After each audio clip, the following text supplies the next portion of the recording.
Oops.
Welcome everybody to another edition of UFO Man Live. Tonight we have an exclusive guest by the name of Stephen Barone from a channel called UFOs Over Vegas. Before we introduce his segment, we're going to introduce everybody on the panel, starting with Tommy Highway. Tommy, you're muted. Hey folks, I'm Tommy Highway. I'm a ufologist, I'm a network engineer, former government employee, and an author. Very happy to be here. We've got a great show for you tonight. And Tim, as always, my brother, thank you for having me. You're more than welcome. Thomas. Hey, good evening, everybody. My name is Thomas Fessler. I'm a ufologist, ancient alien theorist, and someone who's advocating for disclosure. I'm also practicing remote viewing and resonance spirituality. So welcome, everybody. Look forward to tonight's show. Stephen Barone, introduce yourself, please. Yes, hi everybody. My name is Steve Barone. I live in Las Vegas, Nevada, and I became a UFO hunter because of a perfect storm of circumstances that led me to this, and I'm sure you'll find out more about it in this segment. Yes, you will. We are happy to have Stephen Barone here tonight. We've been following his channel for many years, and he is probably the top UFO channel on YouTube. Absolutely. But if you get a chance, check out his link in the summary below the live stream, and you can go there and see everything that he has produced over the years. It's just fantastic. Be sure to like and subscribe to his videos and to his channel. Right. Show him the support he deserves. Yes. Okay, I got to put up this. All right, Stephen Barone interview is next. Okay, Stephen, tell us a little bit about yourself. Yeah, well, I'm 66 years old. I'm retired. I was born in Southern Colorado, but I grew up mostly here in Las Vegas. I've done all kinds of things. I was in the Navy. I was the Gator Navy. I was called a Beachmaster, and done a lot of traveling all over the world in the service and as a civilian. I love where I live right now just because it's such an amazing place. But yeah, I've worked in the computer industry. I've been a logger. I worked in sawmills. I built furniture. Sounds like an actor almost, huh? You're right. But, yeah, I'm just happy to be here. Life has been very good for me. Can you tell us the first two sightings that you had that really intrigued you enough to get into this subject matter? Yeah, I'd be real happy to do that because, you know, like I say, I'm 66. At the age of 57 is when my wife and I moved here to Las Vegas, to this home from Utah. We were there for about 8 years prior to that, I was in the San Francisco Bay Area working in high tech. And, you know, that company ended up getting bought out by Western Digital. So at that time, I had been there 18 years and my son was grown. My wife and I just talked it over and I said, let's go somewhere. Let's go try something different. And we went to Utah.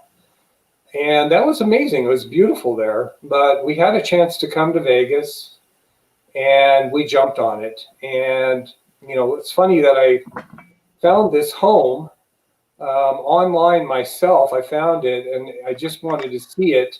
The thing that sold me on it was the view. I could see most of Las Vegas from my backyard.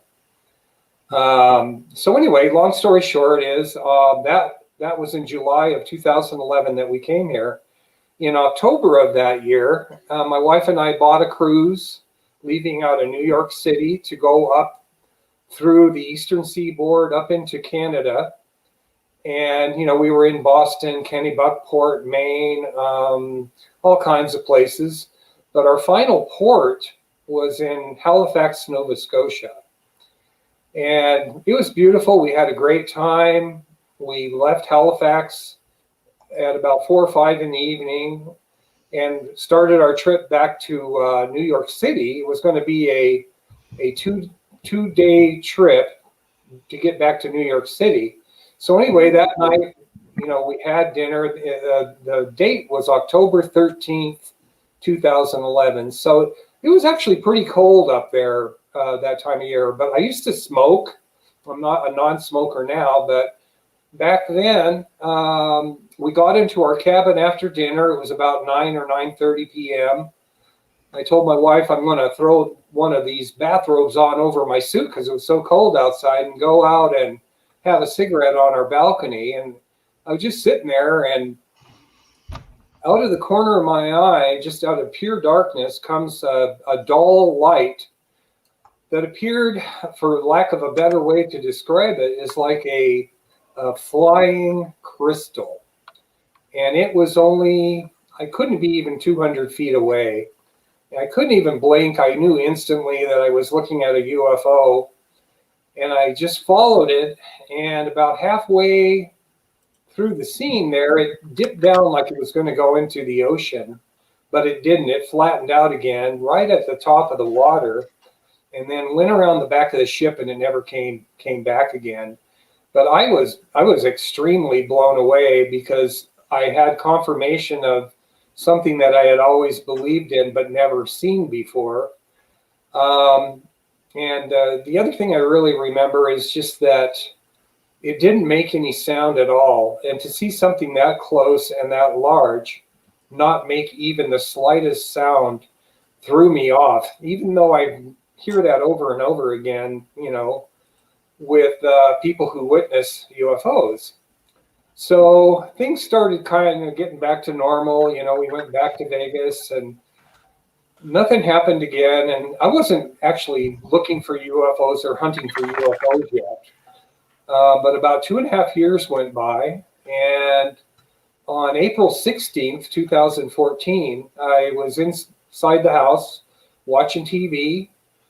And I wanted to have a cigarette, so I paused the TV. I went out on my back patio, which faces Las Vegas and the Las Vegas Strip. And just sitting there having a cigarette, and out of the corner of my eyes, I see something that is the most beautiful crimson red color. And it to me, it appeared to be about like 20 vertical lights that are all in a bank of lights in a semicircle going to the north. And I immediately jumped up and started reaching into my pocket for my camera because I know this time that I had time to shoot a video if I could. But I wanted to keep my eyes on it while I'm fumbling for my camera. And as I'm looking at it, it stopped. Just stopped and then reversed and started coming exactly in my direction. You know, my adrenaline was already running, and now you put a little bit of fear into it because I thought it saw me and that it was coming back, and I had no idea what it was going to do. but it only went in reverse for 2 or 3 seconds, and then it stopped again and started going forward. Well, by the time I got my camera on and started getting video of it, it was already in the northern part of the valley, which if I use Google Earth, it was about 14 or 15 miles away that quickly. And I knew that where it was for sure, because later on, 2 brothers contacted me after I had posted the video of it, saying that they saw it too and that they were scared, which was really kind of weird how that happened. It was just something creepy. So anyway, I turned that video in to MUFON. And by the way, I had to learn how to do everything first.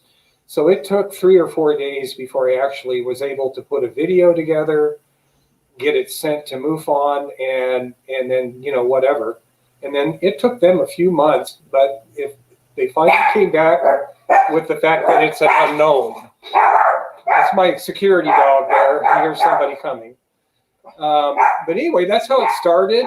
And it was the second one that led me to want to do this as a hobby. And I always, when I do something, I don't ever do it halfway. I decided that it was a numbers game, and that if I go outside every single night that I can and put in the time that and be ready for it and have the equipment, that the odds are I'm going to probably catch something. And little did I know how much time I was going to put in. I mean, at first, it was intense. In the first 3.5 years, I put in well over 1,000 nights outside. Yeah. Not going out only when I was on vacation, I was sick, or the weather was just horrific. Yeah.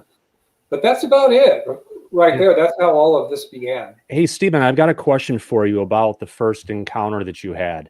You know, what did you feel like the aliens or the UFO that you kind of saw was doing? Was it kind of observing, rubbernecking or something? Or? Yeah. Well, if you remember, I said that it took our ship 2 nights to get back to New York City. So the next night after that, I'm out there having a cigarette. We're, you know, same thing, going south. And this time I see another cruise ship, which was, you know, probably a few miles away. And it was lit up like a Christmas tree. And of course I knew so is ours. And for lack of a better way of describing it, I think that this UFO saw the cruise ship, wanted to be a rubbernecker and just come down low and do a little flyby. And that's exactly what it did. It's almost like when UFOs come down to look at fireworks, same difference. Yeah. It's a bright light and they're kind of curious, it seems. Tommy, anything you got to comment on that? You're muted. Sorry, it's very interesting. I'll tell you, and your video footage is just, it's really exceptional. I have to say, I'm such a huge fan. How you get those as well as you do, I'm telling you, it's just amazing. It really is. But let me ask you this. I mean, in your since you've been doing this, I'm assuming that you've probably been contacted by a slew of people. What would you say the ratio of people that seem down to earth about the subject versus people that are, well, frankly, for lack of a better term, crackpots are? Oh my gosh, I never really thought about that. You know, the only statistics I can really look at that might give me an idea of how people, you know, react to all this stuff is from YouTube.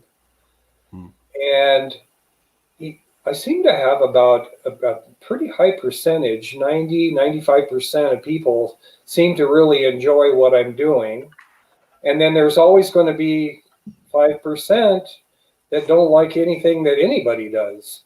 You know, it's not just me. I see it with other videos that I watch of somebody else's, of other things that are amazing, and you wonder how they could even have one person not like it, but there always will be people like that. Oh, my dog is wanting to really bark. Tater, no way. That's my Tater. He's a great watchdog, but he shouldn't be right now. Yeah. What kind of equipment did you start off with, you know, when you first got going and everything? Because I'm sure you've advanced since then, but a lot of our viewers just have like the phone in their pockets and maybe some other stuff. So, you know, how did you get going? Yes, that's a great question. Well, I started out with nothing on the cruise ship. Even if I had the camera in my hand at that time, I doubt I could have got it because it just happened so fast and I couldn't even blink. The Las Vegas one in 2014, I knew I had my Galaxy S4 in my pocket. And so, you know, I'm not rich and I'm not poor either. My wife and I have done well. We retired early, but, you know, the reason we're able to do that is we're pretty good with money. We don't go blowing a bunch of money on things that we don't need or can't afford. But, you know, I told my wife I want to make a thing out of this. You know, if I, like I said, go outside every night and I'm waiting and I'm ready with the best equipment I can afford, then chances are I'm going to be able to put together some videos. So my first camera, I actually have all this stuff out right now in case anybody wants to see what I'm using, and it might help some people in some cases. Yeah, why not? We'll bring you full screen. If you guys can see this, it's just a little Canon Vixia, what is it? I wrote it down. I always never remember this stuff. It's a Vixia HF R52. And man, I got a lot of videos with this little guy, and it still works like brand new. I just don't use it a whole lot. Yeah. For reference, you can pick up a version of that from the Canon refurbished store, but it's a newer version for a little more than $200. They have way newer versions, and they're even cheaper now. Yeah. This was, at the time, I think I paid about $650. Yeah. For So it wasn't today, like it's I about could go buy $200. cameras over and over again, you know. But anyway, then that led to something else amazing. Was I started getting, excuse me, people following me slowly. You know, I mean, it started with just one. Tim, I don't know if you were the first one. You might have been the first one that, you know, was actually, you know, decided to follow me. But slowly but surely, it started getting better. And in 2015, there was a gentleman named, can I say his name? You should be able to. I'll say his name. I've done this before. His name is Tony Ivy. He lives in North Carolina, and the dude loves night vision. He had about 6 or 7 cameras, and he wanted to donate one to me. And typically, I have never taken any money or anything from anybody. I don't know if I'm just old school or what, but I said, don't worry, I'll get there. You know, I'll get there on my own. I don't need money. I you know, that's no big deal. But he says, well, I have all these cameras. I have 2 of these. Let me send you one, you know, and he just wouldn't take no for an answer. So he did. And I'll tell you what, that just changed everything. That opened up a part of the sky that I never used to see anything. Wow. And now I would say that most of my videos are shot using night vision, because these objects that I was shooting video of could never be seen visually or even with binoculars. And there's actually a video of that proves that was done by the big UFO guy from Mexico, Jaime Maussan, who happened to come here to my home in 2016 with his crew and spent 2 nights out in my back area yard shooting video. And on that one night, the same thing happened to him. He had night vision and, you know, these are much better cameras than I have. Night vision and then a normal digital camera set up. And I saw this thing happening and I pointed it out to him. And so he set these cameras up side by side on the same tripod and filmed the same spot in the sky. And you could not see it on the digital version, but you could definitely see it in night vision. Awesome. Hey, Steven, can you hold on for a second? Hey, Tim, we got a super chat from Mr. D.B. Cooper. I see that. Hold on a second here. I got to do this. Okay. DB Cooper, we got something for you. Thanks, This is DB. for you, DB Cooper. Thank you very much for the super chat. It'll be over in a second here. Awesome. There we go. Sorry for the interruption, Steve, but you know, Oh, we no, gotta not at all. take care of the great viewers we have. Timing, actually. So anyway, you guys, what happened was Tony Ivy wouldn't take no for an answer, so he sent me this, and I'm holding up the battery pack. He didn't send me this. This is a Luna Optics night vision monocular, and this is an older model. They don't sell these anymore. This is what I got most of my videos with back in 2015, 16, 17, 18, maybe by 2019 or 20, maybe it was 2020, I got the newer one. Which one is that model? Why this one you can't even find it anymore, but it's a LN DM50 HRSD monocular, and they don't make them anymore. I have the upgrade to it now, but it uses lithium batteries, which is very expensive, and that was the other thing where I spent a lot of money on batteries to keep this thing going, because a set of batteries in this would last approximately 2 hours. Yeah. Okay, so anyway, after talking to this guy Vladimir at Luna Optics, this is more modern. I now have these, which are just battery packs. They take the place of the batteries, and I don't spend a penny on batteries anymore. Can't even get it into the screen here. So I have these on my monoculars. Now this is my newest one. And this is the one where I get a lot of comments people saying how clear all the videos are. This isn't plastic either. I mean, most of this is metal. This is a nice, good, solid piece of equipment. Yeah. Wow. That looks like the Gen 3 camera. Yeah, it's a Gen 3. This is a, what is it? Okay, I gave you the name already. I gave you the name of the new one. It looks like the 636. I'm terrible at that, but this just has way more features. Yeah. You can use it in the daytime even. It has 3 different levels of infrared, and unfortunately, I can't use the infrared much because things have to be a little bit closer. So anyway, you know, those are my 2 monoculars that I have, and I also bought this Nikon Coolpix P900. Ooh, nice. It has an 87x zoom that is just amazing, and it's an optical zoom, not digital. And this is really good for photography, but for nighttime videos, it's not that great. Okay. Last but not least this is not a camera, but it's a Celestron spotting scope, and then I rigged it with a little holder for my cell phone, right? So I was using the Galaxy S7 Edge on there. This is all experimental at this point, and it's amazing what you can do with it. So when my S7 Edge kind of went bad on us, I just recently invested in this guy. Oh, the S21. Galaxy S21 Ultra. Oh, nice. 108 megapixel camera, and I can't wait to use this. Yeah. I have a tripod ordered for it, just for it. I have about 7 or 8 tripods here.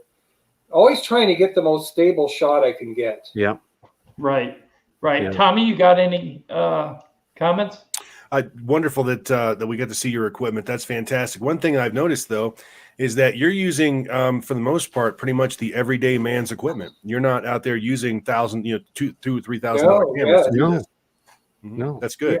Yeah. That means what that means is anybody. I mean, pretty much anybody can do it. Anybody can afford to get those kinds of great shots without spending, $5,000 or $10,000 on a camera. Yeah, I think the most expensive thing of all was actually just the new Galaxy S21 Ultra. Yeah. The Nikon P900, I think that was around $700. The first monocular was free. Yeah. Thanks to Tony. The second one, I want to say I spent about 700 on it. Yeah, today you can pick them up on eBay for about $549. So yeah, the technology prices are coming down and making it more accessible for the average ufologist. Yeah. So anyway, you know, I don't take donations, but if the one way I would do it, I always felt that if some network or something came along and they were interested and they wanted to get me those good cameras and train me how to use them, I will accept those in a heartbeat. yeah. Because, you know, I'm just like everybody else. I mean, when somebody works hard for their money, I don't want to ask people for a dime. Yeah. Right. You know? There's always opportunities. Camera companies always have a lot of extra stuff that's left over. So there's, you know, there's ways to find things that, you know, call it corporate sponsorships or different ways to get it to, you know, show that people's equipment is being used for, you know, advancing our field. Yeah. Right. One of the channels that I watch is Linus Tech Tips, and he gets a lot of things donated to him all the time because he shows how it's built, operated, how you can take it apart and whatnot. So it can be done.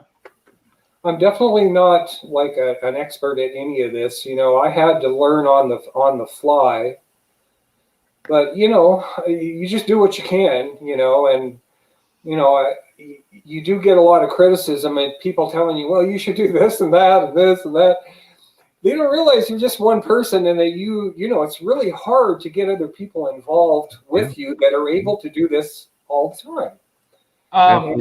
Stephen, in regards to that, let people know how hard you've worked over the past 10 years, what you've done to actually go out and do the research, going out in the field, because we want to set the record straight on our channel that you are not a lazy ufologist. You are a hardworking, dedicated, committed person.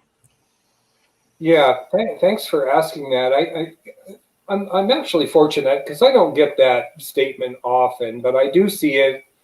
And it is a little bit annoying at times when, you know, just going back to my plan, you know, the plan was, okay, I've seen two amazing UFOs that I thought I would never see anything like that in my life. And they happened within 2.5 years of each other. But I knew they were real. I don't know if they're ours. I don't know if they're aliens. I have no idea on that. But the technology that was being displayed was just off the hook. And it told me that this is real. So I'm going to try to take that approach and get out and be ready for them. And that's what all of this equipment's for. That's what all the tripods are for, trying to get videos that aren't too shaky, aren't too blurry. You know, and like I say, if I was an expert, they'd probably be a lot better than they are right now. But you know, when you go outside every night in the heat, in the cold, in the wind, you know, and you do that for 3.5 years without ever backing off, you're going to get some material, but you're also going to get some bad health. My health kind of took a dump there for a while because I was so, I don't know, just motivated each night. I mean, I was so excited each night when it was going to get dark, because when you get out there and you start seeing these things and you realize this is something that most people never even get to see, it's incredible. And even now, I mean, I don't have that same urge to go outside every night because it's, you know, when it's really cold, it's nice being in a nice warm house, or when it's super hot. Last summer was terrible. It was the hottest summer ever in Nevada or Las Vegas. And you know, if anyone who's been here knows, in the summer, it's extremely hot here. So, you know, I backed off, but I'm still really interested, and I still want to get out. I still want to keep doing this. And I failed to tell you guys also, I don't always stay here in my backyard, but this is the more logical place for me to be. There's been at least a dozen times when I've gone out with other people that I met online that are really nice, that just want to go out. They want to go with me. They didn't even have cameras. but they went with me. And so it's not like I always do this, but, you know, I don't know. I can't even explain it. When you have a location that's all you have to do is walk out your back door, and you're already in the best possible place you could probably be to witness UFOs. Why get up and guess and try to go somewhere else? Because you don't know where they're going to be. How far are you from Area 51? It's exactly 77 miles in a straight line. From my front door to the airstrip right there on the base is 77 miles. Now, is that over the mountain range beyond Yeah, Dallas? you got to go over the Spring Mountains here, and then over it's called the Sheep Mountain Range, and then next thing you're at is Area 51. But we also have, a lot of people probably don't know this, Nellis Air Force Base, Creech Air Force Base. Hoover Dam was supposed to be a big draw for UFOs. You know, Lake Mead, which is the largest reservoir in America. But there's just a lot of reasons. Of course, there was the nuclear test site, which is 90 miles away. Right. That's where over 500 detonations happened of atomic bombs and nuclear bombs. So there's a lot of reasons where ET might want to be around. Okay, I got to stop you for a second. We have another super chat. So here we go. This is for you, Piscean Soul. Thank you very much from the UFO Man channel. Yeah.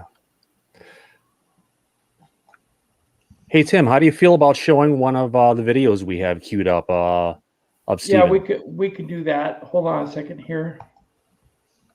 Oh, I need to change over my audio real quick. I'm going to turn my light on, guys.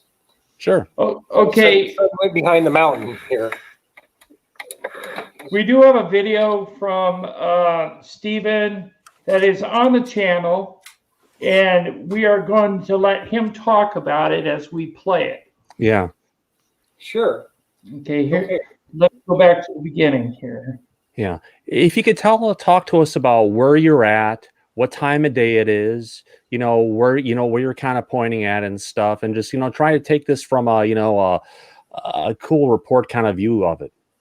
Yeah. Yes. Okay. Well, I'll start by saying where I am. As I'm on the extreme western edge of the city, and fortunately, what attracted us to this home was the elevation and the view. So we're up at an elevation of about 3,200 feet above sea level, which is about as high as 1,800 feet higher than some parts of town. But anyway, on this night, when you're looking at this video, you see this orb-looking object. That's what I initially started following. And then right there, it goes behind a tree. But I'm following that, and just, with these binoculars, you don't have a screen. You're looking through an eyepiece. So I'm looking through the eyepiece, and I'm following this thing.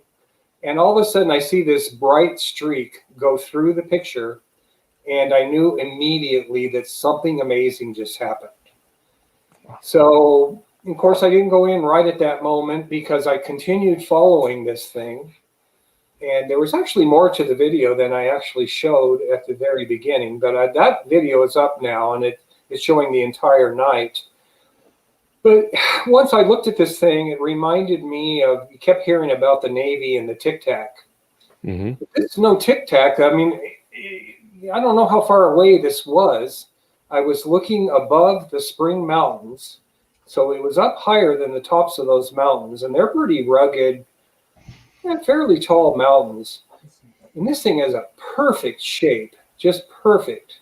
It wasn't, some people feel that it was going so fast that it just elongated like that. That does never happen. I never see anything like that. This thing was moving at a pretty good clip, but not that fast. And this is where I learned not to say things like plasma stream. I don't know what that is coming out of the back or anything, if anything's even coming out of the back. if it's just a contrail of some sort. But whatever it is, it was just, is one of my favorite UFOs. I'd say it's some kind of energy stream because you can see the illumination that's going around it, and you see stuff that's trailing behind it. You wouldn't see a contrail in your monocular in your night vision. That's no, I don't think so. Like a meteorite or. Although I do have a suggestion that maybe it's moving so quickly that it's disrupting the air around it and creating kind of a slight stream behind it. So I try real hard not to say things that, well, it's a fact that it's doing this or right, that. No. I don't really know. No.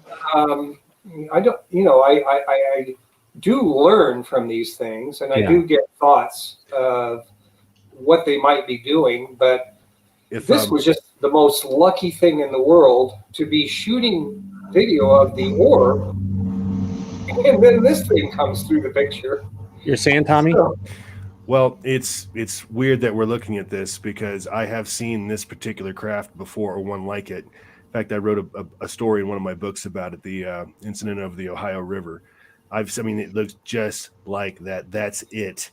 Wow. It reminded me, if you remember in the book, I say that it reminds me of that little paddle on the bottom of the Super Breakout game going back and forth, that ball. Yeah.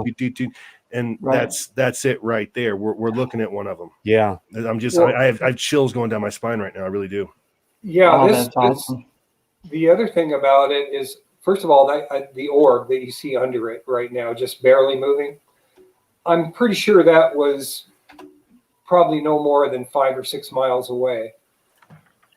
The other thing, I don't know if it was on this side of that object or on another side. Imagine if that was 5 or 6 miles away or 10 miles away. That must be a large object. Oh, heck yeah. The farther away it is, yeah, makes it bigger, because it was pretty good size seeing that come through the, Right. Well, apparently we know how this stuff works down to the, what level is that? Quantum level at this point. Yeah. So the U.S. government understands this stuff down to the quantum level of how they're creating gravitational fields around these things, how they're moving through space, the kind of energy, how it illuminates up. But just seeing it, it's just amazing footage, Stephen. But we cannot recreate their technology in total. We can come close, but we can't do it completely. We also cannot recreate their metals either, their metallic alloys completely, because the grains of the metal are so small. I mean, they're the thickness of human hair. Yeah. They're also playing with some elements that aren't on our periodic table as well. Right. And some of them have to be created in space, in the vacuum of space. And we unless they're doing it on a space station, I don't know where they're doing it. Or in an atmosphere unlike that found on Earth, and that's what they have in the basement at Bigelow Aerospace. That could be why that room is there. We don't know, though. And Bigelow Aerospace is right here in town. Yeah. Yeah, it is. Right. Here.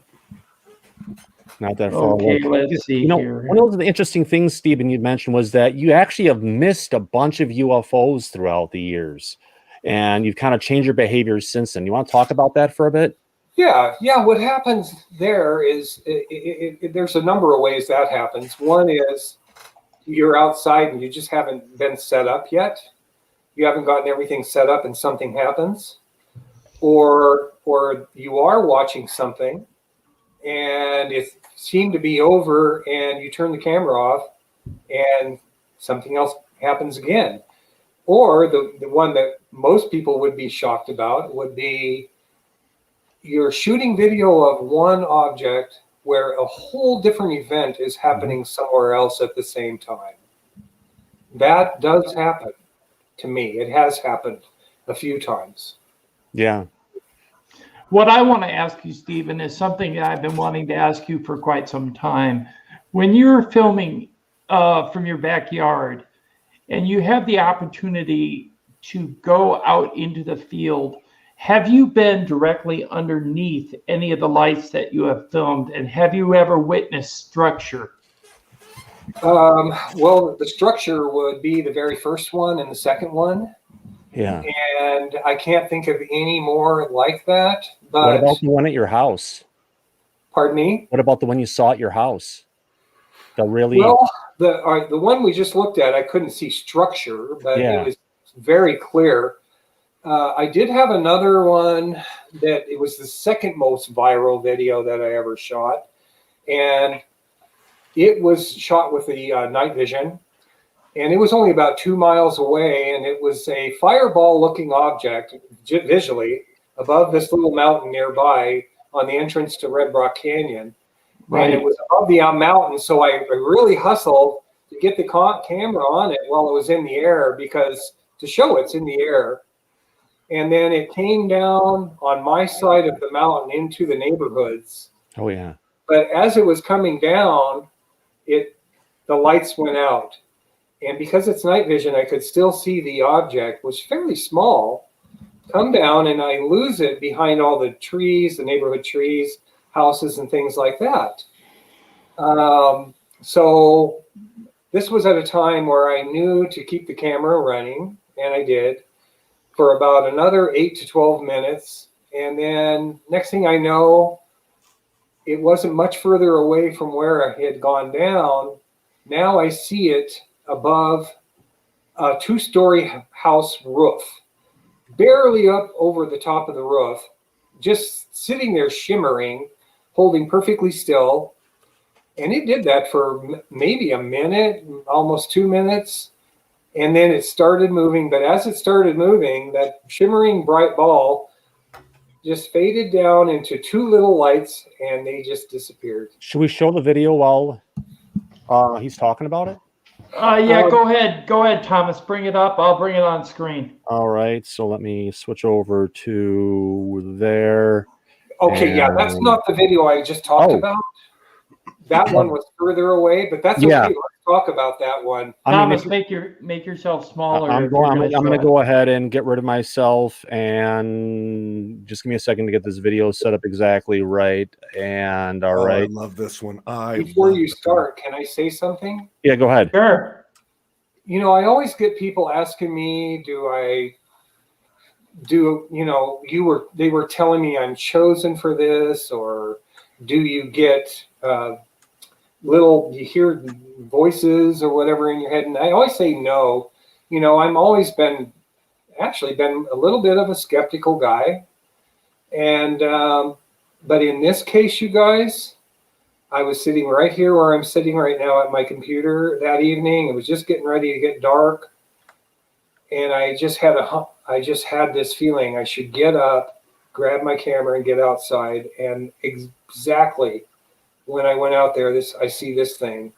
And I'm embarrassed about how I was talking on this video because I was so excited. Mm-hmm. This thing was massive. It was huge. And, you know, I'm very, very good with Google Earth and knowing distances in this valley. Do you want to show it to him? I think it traveled as much as 50 miles in 3 minutes from a dead stop. Yeah. And even if it didn't do that, even if it only went half that far, it was going 500 miles an hour. Couldn't be a helicopter. And that's what I've heard the most. Yeah. The more profound videos are the ones that I get the most flack on. Hey, Tim, can you show the video? I've got it queued up. Yeah, I was just waiting for Stephen to finish. Yeah, Stephen can just talk about it way ahead of time. So you see this wild flashing going on, and it's just sitting there. Now, where it's at right now, if it's beyond the little mountains in the foreground, those mountains are about 13 miles away. The mountains that it might be near are much farther away. And it was a little blurry to begin with, but, you know, this is also a video that my friend Krista Alexander profiled in her Amazon special called Lights in the Sky. And Krista Alexander, this lady's amazing. She's been in Iraq, Afghanistan. She's a journalist and a photographer. So she knows her cameras. She knows all the lights and everything. She did a special on this, and a lot of people were just blown away. And of course, then she also had the same people that are just very negative and said, oh, you don't know what you're talking about. Well, you see this thing moving now. It's starting to move. It looks like there's a lot of air traffic or something above it as well. Yeah, there's other air traffic. And there's also weird things around it as this thing gets going. So here's about the point here. Look at the timestamp in the bottom. It's military time. So it's 1714:09. Just watch when it starts going. So it's 1714 right now. It's just now starting to move. Not even going fast yet. But 3 minutes from now, that thing is going to be, instead of being, let's just say 20 miles or 15 miles south of me, it's going to be 20 or 30 miles north. So it was moving so fast that it likes to mimic lights that we have on our commercial aircraft. Yeah, you know, I always have a hard time with people. They say, well, it's flashing, it can't be a UFO. And I go, why not? You know, if I'm here and I'm in a UFO, I want this thing to look as much like a conventional aircraft as it can be. Right. So this video here, I had to do a lot of work on this video. I took every frame of this video and broke it down into every frame, looking at the photographs. You see a little dark appendage sticking out the back there? Well, it's not what you think. It's more like a triangle, a little arrow or something. Yeah. Yep. There's not one frame of this video that looks like a helicopter that resembles one. Not to mention, it's quite a ways away there, I think. So now it's already moved. It's way over the strip, or I don't know where it's over, but it's just moving to the north. And it's just this wild flashing. And when it gets further north, you're going to see even a weirder kind of flash. And there will be little objects around it. And you know what? I highly recommend to people that they watch Krista Alexander's documentary, Lights in the Sky. It's not just about me. There's about a lot of things. But she highlights this one. And, you know, I've had helicopter pilots over in Iraq and Iran, Afghanistan, talk to me about this video and say, that is not a helicopter, I can tell you. And this is where it just starts getting weird here. I mean, you start seeing this flash, but then there's two of them. We saw two of them earlier, though, in the video. Yeah. See, now, Steven, right now, just based on what I'm seeing with the roof, that thing now is further north than Nellis Air Force Base. Nellis is 20 miles from me. And it's already way past Nellis now. And then when it hits this spot right here, it seems to start staying still. Right. It stops moving. And look at those flashes. There's something really strange going on there. And then look at the little lights around it. Yeah. Krista proved that they were, some of them were igniting at the same time this was. Just some really strange stuff. Gotta be a code. You know, I got to tell you, Stephen, this is a rare treat for us, not only us at the channel, but also our audience, that we actually get a person that actually filmed the footage that we can talk to. And we really appreciate it. This is amazing, sir. Truly amazing. Oh, Yes. thank you guys. Yes. Yeah, it's an honor for me, believe me, because, you know, I always kind of use the analogy of somebody winning Powerball. Somebody's going to win it, no matter how big the pot is, right? Right. This is my Powerball. I just happened to be in the right place at the right time early on and got an interest and decided to make a job out of it. And this is what happened. And by the way, I just missed that thing making a really sharp turn. It made just going one direction, and all of a sudden it's going another direction. So now I'm thinking that this thing's probably 30 miles to the north, and it started out 20 miles. See, it's only been 4 minutes here. I started too early when I said it was moving. But once it really started moving, it made that trip in 3 minutes. And so even if it was half that, 25 miles, that's over 500 another one miles there an about hour. it, though. You just scroll off it. If I go back a second here, if you look, the UFO is right at this point that I've got my cursor, but there's another one that's right up over here that's also got a flashing pattern. I'm not There sure were if you can pick other them up. objects there. Yeah, there were some other See it objects. flashing and responding to it? This one just went, and then the one over here went. Yeah. Yes. Yeah. But you know, as usual, when it's the one that's really crazy looking that gets all the attention, but there were other things going on around it. Yeah. Wow. And just amazing. Yeah. That one that you talked about earlier in the neighborhood, it looked like one of the hills that I had freaking climbed on when I was out visiting my friend Barry Friedman, Stanton's brother. And yeah, well, you know, as you are heading in to Red Rock Canyon on the road, right on the Vegas side, right where we're looking right now, you see that little darker mountain down low near the right there. That's the mountain it came over. Yeah. Came over that mountain and came down behind those lights. Mm-hmm. And anyway, I stayed with it, and finally it came back. And like I said, it was glowing and just sitting there hovering, glowing really brightly nearby, not that far away as the other one. And then it just broke up into two little dim lights, and both of those little dim lights just vanished. Yeah. I mean, it's a great video. I mean, right almost at this point, you can see there's two of them right here, and there's something else up there. But there's, it's either a duplication effect that's going on, Stephen, from the gravitational field that you're going on. So it looks like there's actually two, but it's a gravitational lensing where it looks like based on the movement you're getting, you get a duplication effect that goes on where it looks like there's more than one. Yeah, and then for my location, this is another part that's a little hard to explain to some people. When I see things, I'm fairly good at guessing how far away they are. I knew that wasn't in my area. There was no sound whatsoever. But I know that it's a certain distance away. And when they are that far, to be that big, the light, visually with my eyes, I'm not saying what I saw through the camera.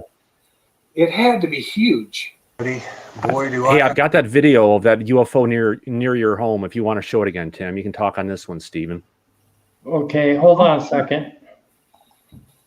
Okay. Oh, now this is the one. Okay. buddy. This is my favorite video I've ever seen in ufology right here. Look at Number that one. bright object above the roof, and look what's coming out of it. And it's dropping little There's a orbs little or something tiny out of it. probe This is, or something. Thomas, turn off the volume to And the there's video. also a spotlight.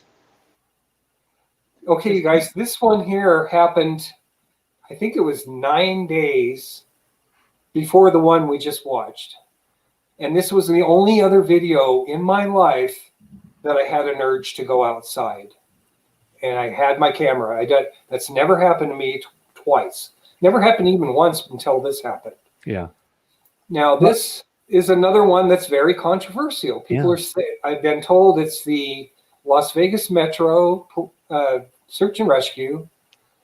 And, you know, people are adamant about it. Well, the thing is, I've seen that search and rescue helicopter many times. And after this happened, you guys, I saw that same helicopter right there mimicking what this did.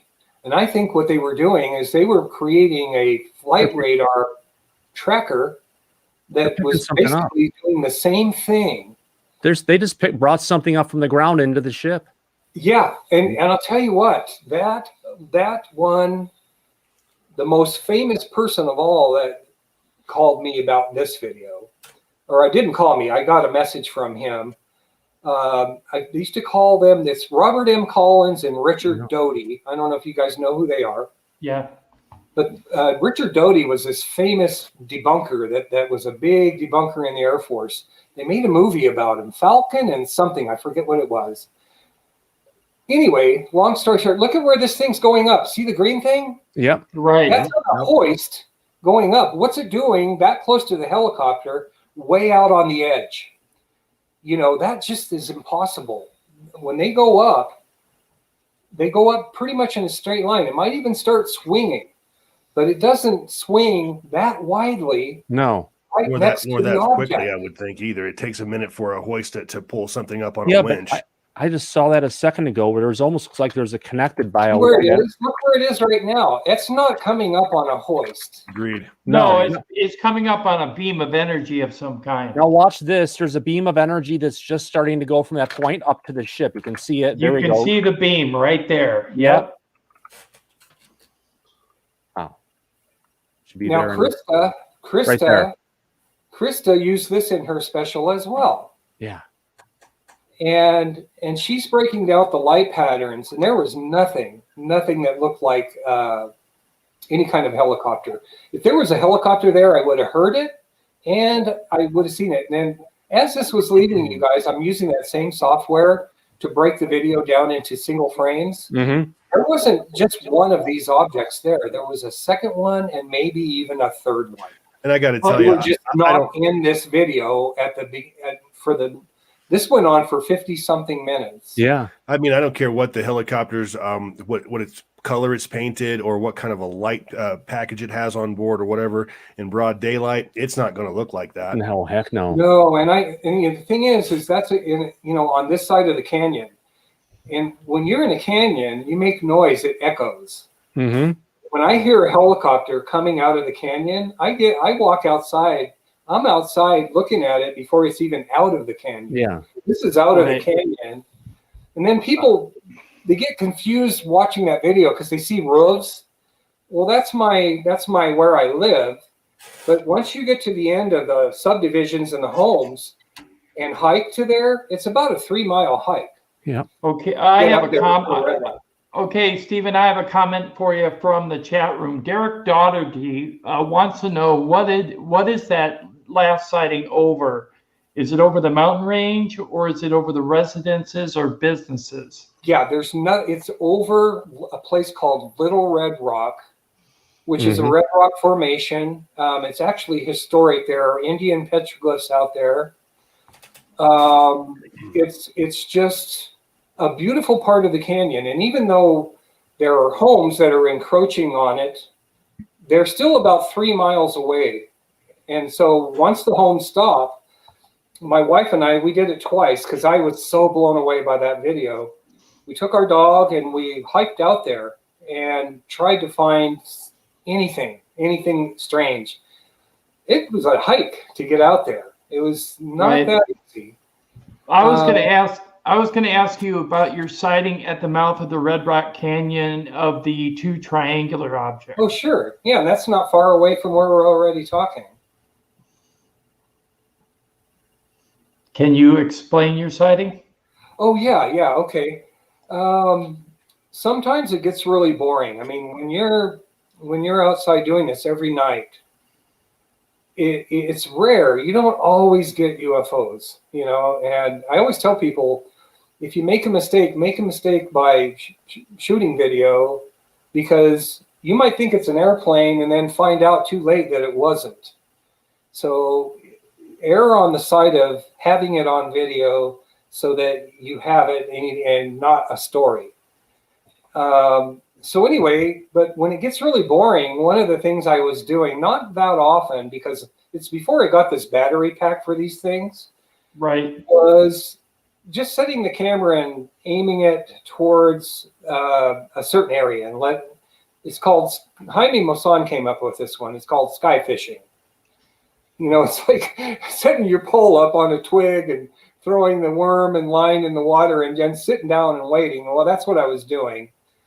And I did it with the old night vision camera and got the video inside and was going through it. And I see these 2 amazing little triangles come flying out of the canyon. Like they were just having a ball. I mean, it's weird.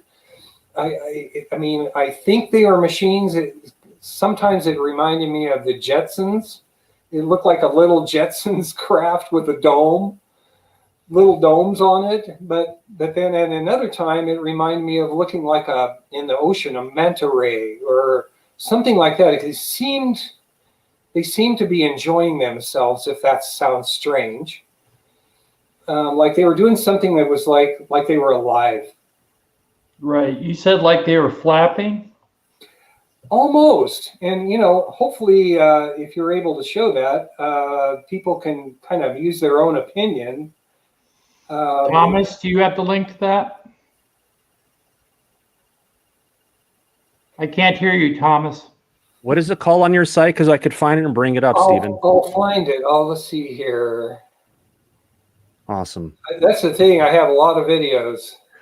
Is this the UFO video I had always hoped for? Is that it? No, that's the same one we just looked at. I Okay. broke that down a number of ways. Yeah. Because it was so profound.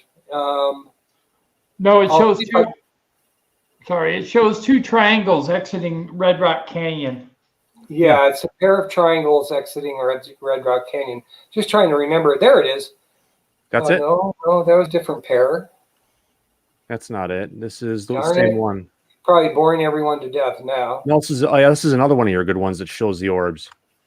Well, let's watch the triangles first. I'm like, I don't know what it's called here. It's Okay. If you can't find it, Stephen, that's fine. Yeah. Thomas, why don't you highlight his channel page, please? Sure, absolutely. Let me make it a little bit larger. You go ahead and now let me go bring it back. All right, UFO man window capture. All right, here we go. So here we have Stephen's site, UFOs over Las Vegas. Just search for that on YouTube, and you'll be able to find Stephen Barone. It's the name of it is actually the channel name, and he currently has 16.1K subscribers. Please subscribe if you're watching this live stream. Please jump over to his channel, click subscribe. You've got some videos on there that you're not going to find anywhere else. Right. We have three different we have some different categories here of HD and night vision UFO videos, popular uploads, and of course, other stuff to basically show you what helicopters look like and everything else, and some information about his high definition camera and different stuff that he works for. It's a great resource. There's great UFO videos on here that you just definitely will not find anywhere else, or anyone who's even got anything close to this. Thomas, click on the video link. Could you scroll down just a tiny bit there? Since people are looking at it, I want people to show one thing. Yeah. You see the one, go up just a little bit. Okay, there's where is that? Maybe one more row. There's only 3 rows here. Oh, okay. Go down one more row. I'm sorry. Popular uploads, and I got other stuff, or I can go to your videos. Well, there was 3 UFOs approaching Nellis Air Force Base. Get the video link and then look at it. Drop down. Let's see. Just scroll down, Thomas. Yeah. Okay. Well, I'm screwing you guys up. Oh, okay. no, we're doing good. There's one there anyway, you guys. I thought it was right there at the top. That's another one that was filmed with 2 different cameras, the night vision and this digital Canon. I caught 3 of them on the east side of the valley. Is this it? Amazing Triangle starting in Red Rock? No, that's yours. That's the one you were asking about. There we go. Anyway, I got it with night vision and with the digital camera on 2 cameras. Now, you see, here's the ones we were talking about. Now, top one's going to kind of go into a little bit of a roll, while the bottom one remains flat. Some people felt that was a shadow. But you can see what I mean. These are, once again, there was no sound that night. They look like little triangular objects with little half domes. If you are able to look at this, the raw files. Yeah, there's like a little half dome right over. Yeah, it's hard to see, but they're kind of right there. Yeah. Let me make sure I've got it on video. It's on the highest quality it can go. Yeah, and then it's gonna. I'm trying to make different versions that are slowed down. Yeah. Maybe try to zoom in a little bit, but. Yeah, this is my this is my front yard, actually, the canyon. Beautiful. Yeah. And you can see this is not anything ordinary. No, not even There are no close. lights on these things. This is night vision. Yeah. And they were coming right out of that canyon. And that black mountain on the left lower hand corner, that's the little mountain I was showing you in the little bit earlier. Yeah. Didn't So you this have whole area is just unbelievable. Yeah. Didn't you have a UFO rubberneck and come back to make sure you got a picture of it? You mentioned that the other day. Oh, I think that's happened more than once, where they appear to turn my direction and come closer, and then turn and go away. That's happened a few times, but you know, I think I have. I don't know. There's probably nearly 100 videos there. Yeah. It was So some it's red huge. one or something like that that had like 3 flashing lights, and it was at your house, and it was a pretty. Oh yeah, that was real recent. Yes. Yeah, so it's like you know, we talk about CE5 and UFOs coming and showing themselves. Honestly, it's kind of like we've got Stephen Barone going and, you know, videotaping, whether it's in his backyard or on vacation. It's like, oh, look, it's Stephen. We need to be seen. Yeah. You know, I don't do CE5, although my mind is open to it. Yeah. You know, once again, I'm not religious. I don't pray, and I don't try to will things to happen, because that's just how I am. I grew up that way, you know. But my mind can be changed now after all of this. I mean, you know, I mentioned you guys, I didn't even believe in ghosts.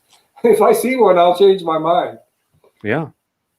And I have to thank you, Stephen, for giving us access to your video content on your channel so that we can share it this evening with our viewers, because a lot of them are very big fans of yours, even though they probably haven't spoken to you in person. But there is a large following out there that find you to be credible and relevant, just like we do. Hey, And you need to know that. I mean, I on the other hand, I appreciate you guys. You know, I don't do this often. I really like you, Tim, because you have so much credibility. You're always trying to do the right thing, and that's what matters to me the most. And that's why I'm more than happy to do this with you guys. And like I said, you have open license to, you know, tear these videos down. I welcome that, because, you know, I'm just trying to provide do the right thing and provide somewhat of a service to people like us they're fascinated with this phenomenon. Right. We are definitely fascinated with the phenomenon. I would say that everyone that's a part of the UFO Man team is definitely committed to the subject. All of us in different ways. I mean, Thomas is more the news, not the news so much, but the techie, and Tommy is the news person. He's going to be starting a new segment on our channel called UFO Man News Report. So that'll be really cool and interesting. And we're all going to be green screening eventually. So we're going to up our game. But I want to say that we've really enjoyed having you here for this evening and listening to your stories. Do you have anything else you would like to tell us? No, not really. I just want to say thank you to all three of you. You guys made me really comfortable. You know, I think some people think I'm some kind of recluse. I'm really not. It's just that I didn't get into this to see how big I could make my name.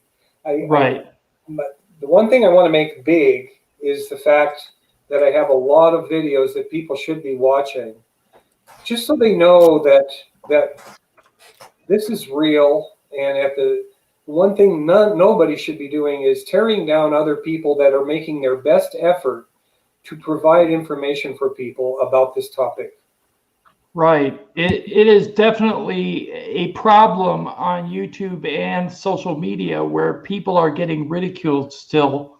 I think that is one of the reasons why for decades no one has come out and said anything. Yeah. But we're starting to see a trickle-down disclosure movement from the government level, but we're also seeing a massive grassroots movement on the ground, from small channels to large channels. Right. Well, we all have cameras in our pockets now, don't we? The only problem with cameras in our pockets is not everybody has got their camera preset to what they need it set at to catch a UFO. Which is why we always suggest that whatever camera that you're rocking in your pocket, go ahead and go out to YouTube. There's probably 50 videos on exactly how to use your particular phone camera. We suggest that you do that so you're ready to rock and roll. I watch tutorials all the time. Yeah. The other thing is that I would warn people about is that old saying that if it looks too good to be true, it probably is. Yeah. And that's, you noticed, on that none note, of my videos are like you would see. Yeah. I remember seeing a video said a UFO blows up a Taliban camp. Well, that was a really fun to watch. It was perfect, like Star Trek. You don't get them like that. No. Maybe it's possible, but I haven't them. And hey, Stephen, JTAD from the chat room asked, Tim, can you ask Steve to go into more detail about the manta ray type UFO that he has seen? Because that's what my sighting looked like. You know what? I probably gave the most detail I could. I've seen I've heard reports of things like Mothman, just strange things that you would never even imagine. You know, but even us, even humans, you know, we're biological beings, but some of us have mechanical things that help us stay alive, right? Yeah. So like even the artificial humans have a combination of that, right? If we can, well, maybe ET, could be a million years ahead of us, might have it where the whole thing is kind of half-half. Right. Perhaps. I hear that we're at least 1,000 years minimum behind some of the technology they're recovering. If not, and that's a minimum guess. We also tend to see a lot of hive minds at work on our own planet in terms of the insect kingdom and things like that. So we could be looking at some sort of a hive mind type civilization. I mean, who really knows? Right. You never know. Like the mantis, right, Thomas? Oh, yeah. Well, I don't think they're actually a hive mind. I think they're just highly psychic in that particular regard. But I don't see them as being a hive-like structure. Well, they do have like hives, but, you know. You know, I'll tell you why I wasn't ever religious. My mom and dad were. I love my mom and dad. They both passed, but you know, they were the most weirdest parents in the world.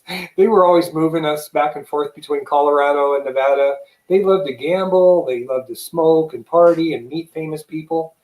And they never had two dimes to rub together, but we didn't go to church. And, you know, in my mind, the one thing I was always aware of, even before I was in the first grade, was infinity, that one word, infinity. You know, how do you describe infinity? I mean, how could something end? Or how could it continue to go on forever? And to me, it's just like, if I lived on Earth 1,000 years ago and I saw a UFO, and at that time we were worshiping what we would call gods, I would think that would be a god to me. That's right. And so that's where I think all of that came from. But I'm not like one of those guys that's going to get in your face and argue with you over it, because that's another area my mind could be changed.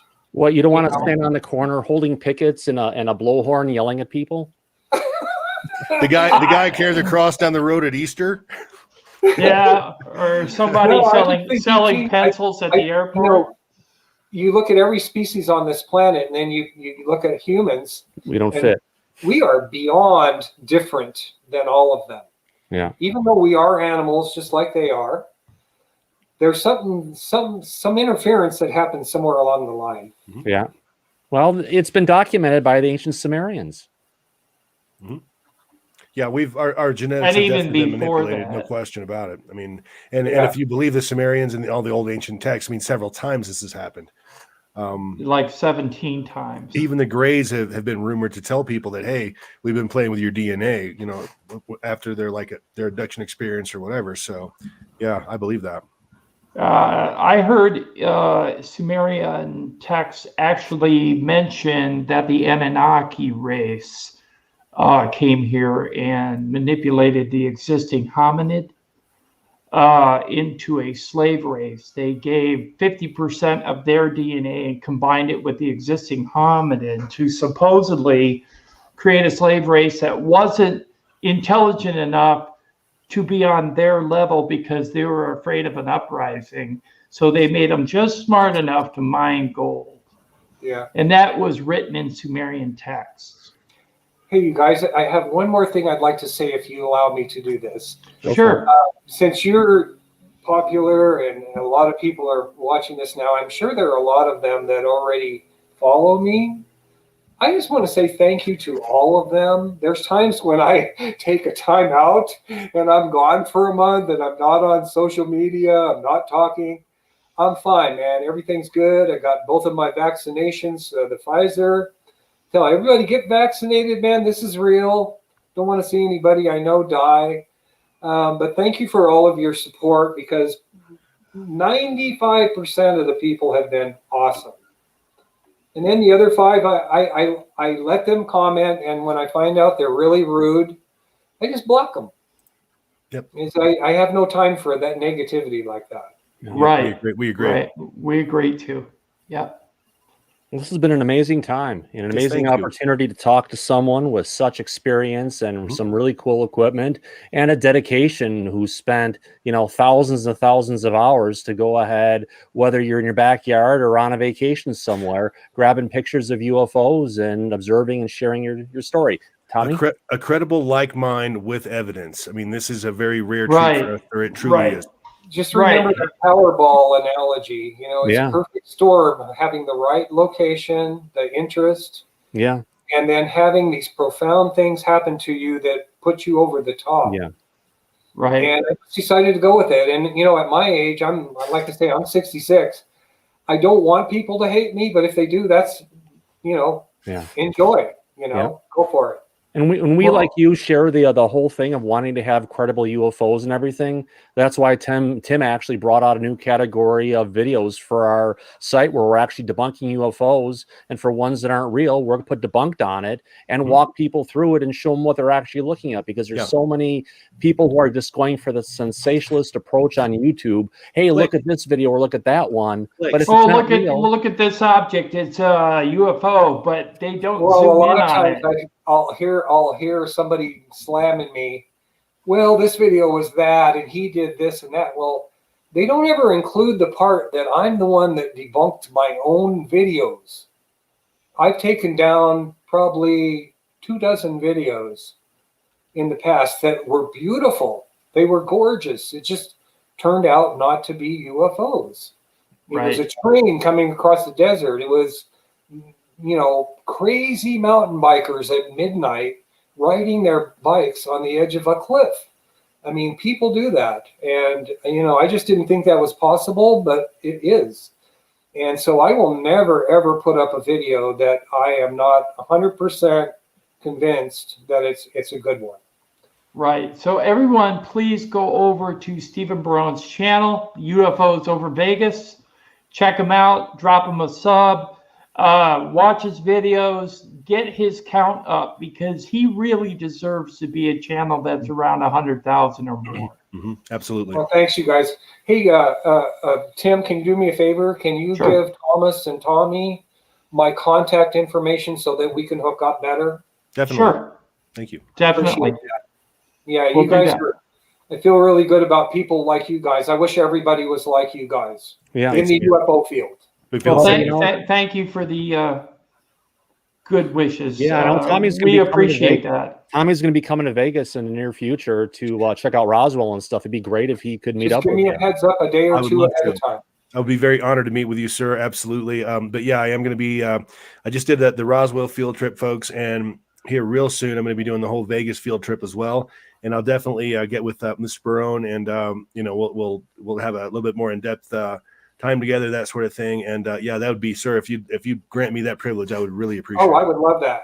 Thank you. Yeah, and just so you know, we're under 5% now of the infections on the COVID here. Cool. We dropped down to about 4.5%. So after we're getting back to where people can have a life, you know?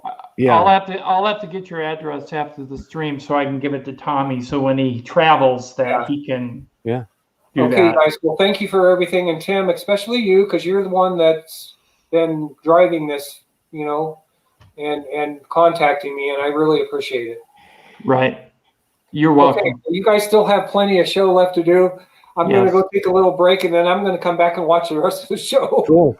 Okay, cool. Thank you. Thanks, Stephen. Okay, We'll see you Thank later, you, man. Steven. Awesome having you here. peace Yeah, out. thanks for coming.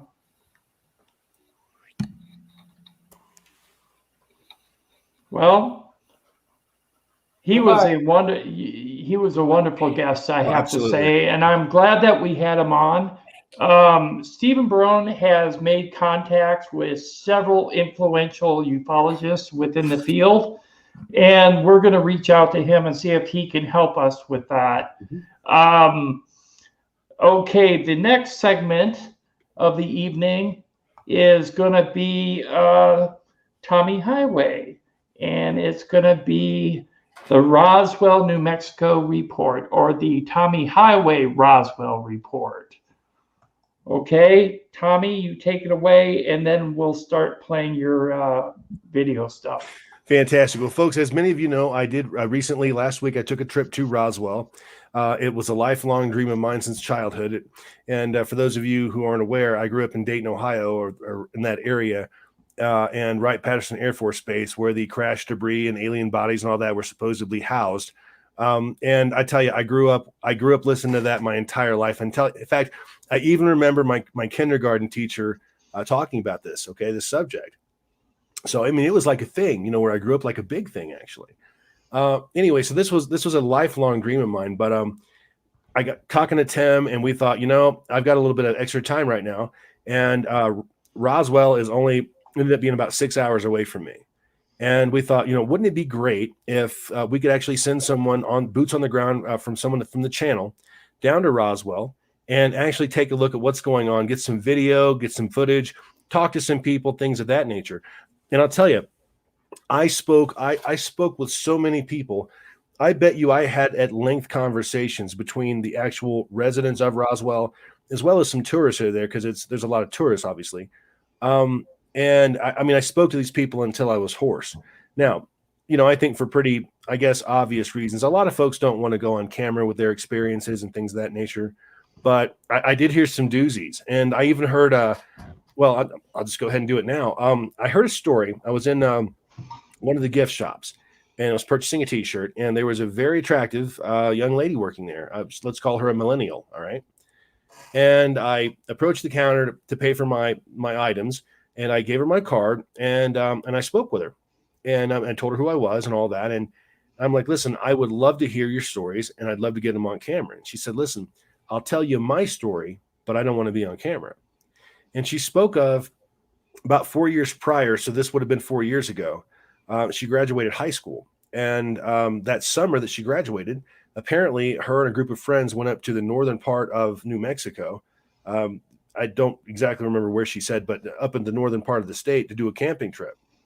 And she spoke of that there were 3 orbs that came down, and they were probably a couple miles away from them. And they just hung in the air for hours. She said, in fact, they hung in the air so long, 3 of them lined up, boom, boom, boom. And she said they started about dusk was when they came. They literally dropped out of the sky, and they hung there, just 3 orange orbs all night long. In fact, until everybody passed out and woke up the next morning, and the orbs were no longer there. She said they had to have been there almost 12 hours.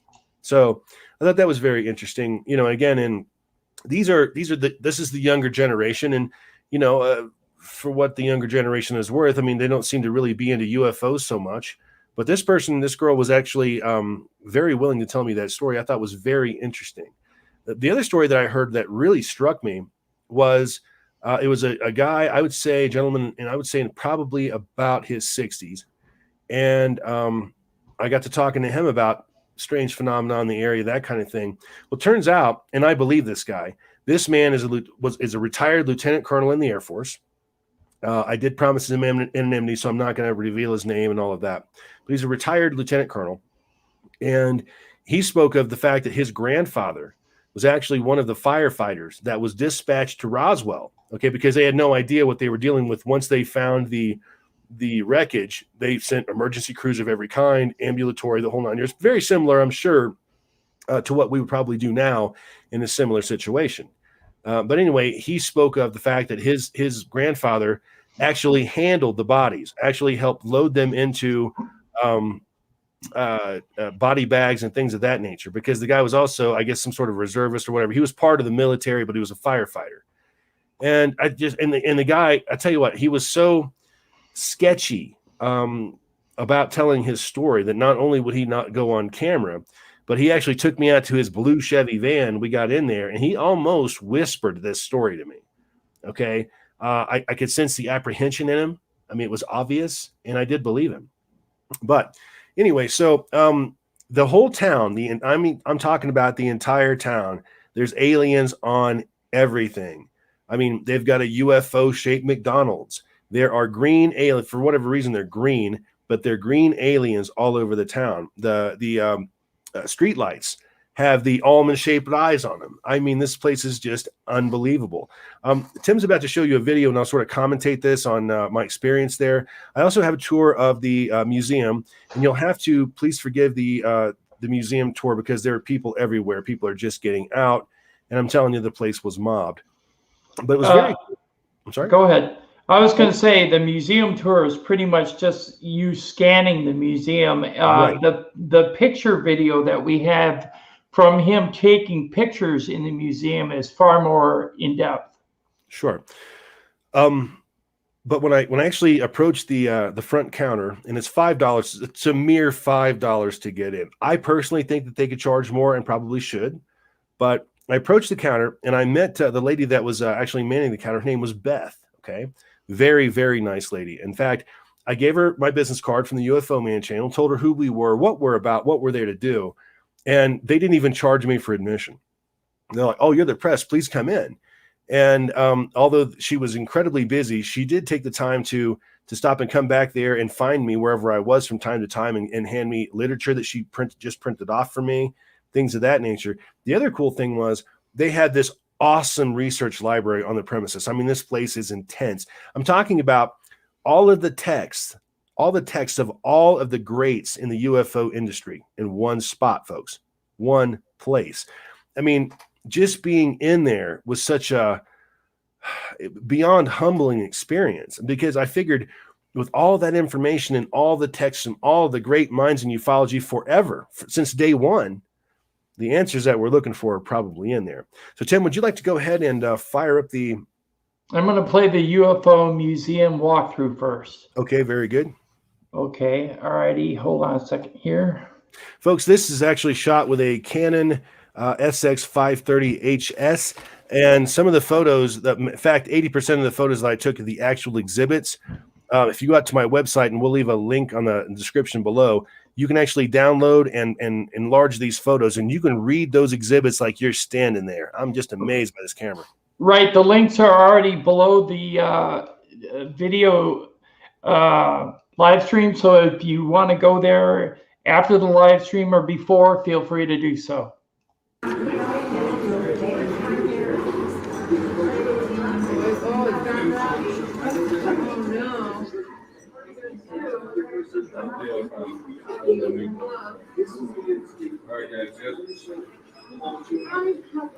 And folks, I tell you, every single ufologist in the United States should visit Roswell. I felt like I was at the UFO Mecca, folks, because I was. It was just really amazing.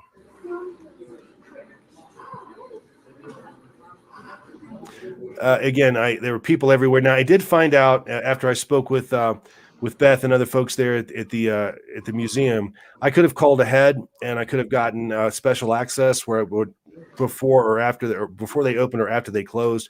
And the very next time that I go, and I am going to go again, I will do just that.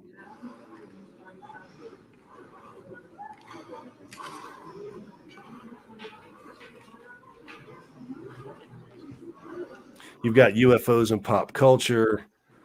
I mean, they really do this right. Day the Earth Stood Still. I didn't ask what the significance of the horse in the room covered with newspaper clippings is. I've got some good photos of that. I did not ask them what the significance, what that meant. So Probably should shoot her off an email actually and ask her about that. Again, this is just a quick walkthrough, folks. The photos are coming up and they're fantastic. Sure. Yeah, the communion poster. Yep, that's a big one. You bet.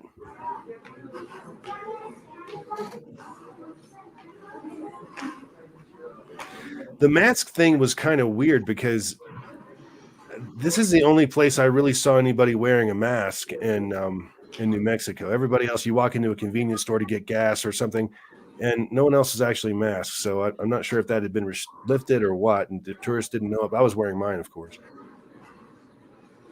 Probably hear me breathing, actually. Again, UFOs and pop culture. Everything alien. Everything. That's the gift shop back there. I got one photo of that, but I mean, you've seen one gift shop, you've seen them all, kind of thing. Let's see. Oh yeah, this is the entrance. Now, right back in the very back there, that is the entrance to the museum, and also they've got several memorials to people that have passed away that have been in the ufology field. We're talking Stan Friedman and others.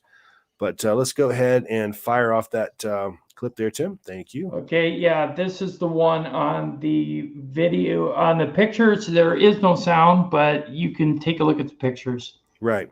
Again, you see aliens everywhere. This is just an alien in the middle of frickin' nowhere. The entire economy of the town appears to be built around aliens. I mean, I think the Zeta Reticulans should probably ought to be getting a cut of this. I'm telling you. There are so many. Oh, this is the very entrance in the museum. This is like the first thing that you see when you walk in. They've got the crash depiction basically, and you've got a couple of aliens there. And depending on who's telling the story or whatever, there were 1 to 2 aliens that were still alive. After they actually discovered the crash, which could have been, I'm sure it was hours later. You can go ahead and continue there, Tim. Okay, MJ12. And again, this is one of the photos that if you go out to my website and you download it and you actually enlarge it, you'll be able to read the entire thing. I mean, it's just amazing quality. But these are all the players in MJ12, the original MJ12 players. And it's just amazing when you look at the plaques and you read the plaques, it tells who was who, what their role in was it, and the whole 9 yards. I mean, this is a real thing that tells you what their rank was in the military, what branch they served, the whole 9 yards, right? Just right. Incredible information. A lot of things that you just don't get by watching videos, frankly. You can also find the link to these photos in the live stream summary after the live stream and enlarge them and be able to read them. Mm-hmm. Okay, here we go. Okay, and basically we've got the players of the Roswell incident. Okay, that's where all those guys are, who they were, what they did, their supposed role in the crash. And before I say, you know what, I just said the word supposed, and let me go ahead and retract that immediately, because I'll tell you, folks, of all of the residents of Roswell that I spoke to, and again, I spoke to these people until I almost lost my voice. And I'm telling you, these people don't think that a UFO crashed in Roswell. They know it did. And even some of them even have, again, from my earlier story, relatives that were actually involved in the recovery, things of that nature. These people are sure about this. I mean, this is like the sun's going to come up tomorrow to them. Go ahead, Tim. Okay.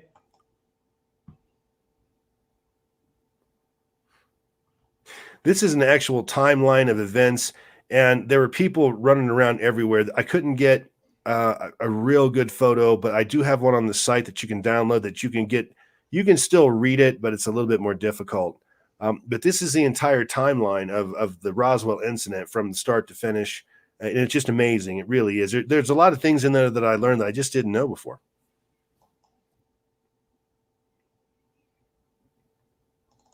Military uniforms of the time. This is what the guys that recovered, the officers that recovered the Roswell craft were actually wearing.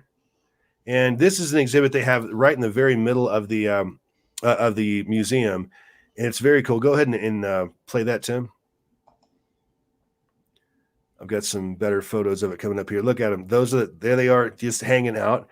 It's just really cool. This thing is enormous. It's a lot bigger than the photo gives it credit for. I mean, these beings are probably about 5 foot tall, and the UFO is just enormous. You can go ahead and continue. Oh, absolutely, Bobby. The museum is fantastic quality. There should be another couple photos there. That thing blowing the. Nope, I didn't get those. Okay, well, the UFO periodically will actually blow steam at the bottom of it, so it was really cool.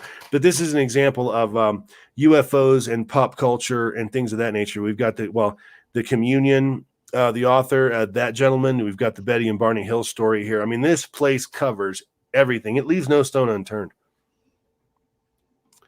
More UFOs and pulp culture, how it's influenced our movies and things of that nature, our literature. I mean, The Day the Earth Stood Still, things of that nature. They also reference the Orson Welles broadcast there as well. And these are just the television shows and things that, again, that how the aliens and UFOs have influenced our culture.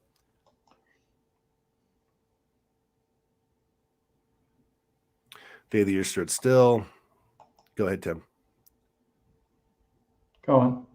Okay, this was an exhibit of an alien laying there. This is not the actual autopsy, but apparently this is a depiction of how they were actually encapsulated, that kind of thing. At least that's how they ended up being encapsulated at the very end. But go ahead, Tim.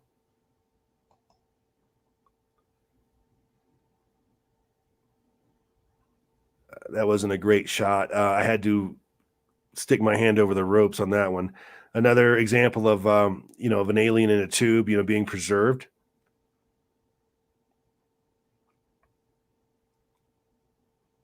Alien art, depicting art. There you go. This is an artist actually painted that. And this is a scene that depicts how the bodies were actually brought into the hospital. The scene that people that were there, you got a G-man standing there with a bunch of stuff. You got doctors checking this thing out. Really, really cool stuff. Very interesting. The photos, I'm afraid, just don't do this one justice. Ancient artwork that depicting the aliens and UFOs and things of that nature. I mean, and again, you can when you download the photo, you can zoom right in on that and read all the text. I mean, how did these people paint some of the things and carve some of the things that they painted and carved? Now, we've talked about this on the channel before. This was before basically written history. I mean, we're talking about people that had barely had a concept of the wheel, if they had that, but yet they were still, depicting. They were still making cave paintings and carvings and things of that nature. Because why? Because that they drew and molded what they saw. That's why. Go ahead, Tim.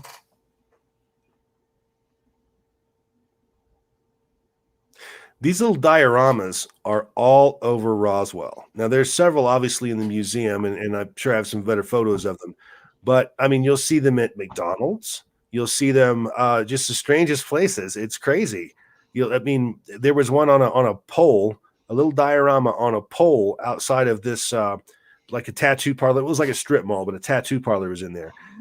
The other thing is, like I was saying, aliens are all over town. If I took photos of everything alien in downtown Roswell, I'd still be there doing it. That's how many there are. Again, these are just I'm just showing you the exhibits on the walls and things like that. The quality of the photos is amazing once you enlarge them. Physical evidence photos, cases, things of that nature.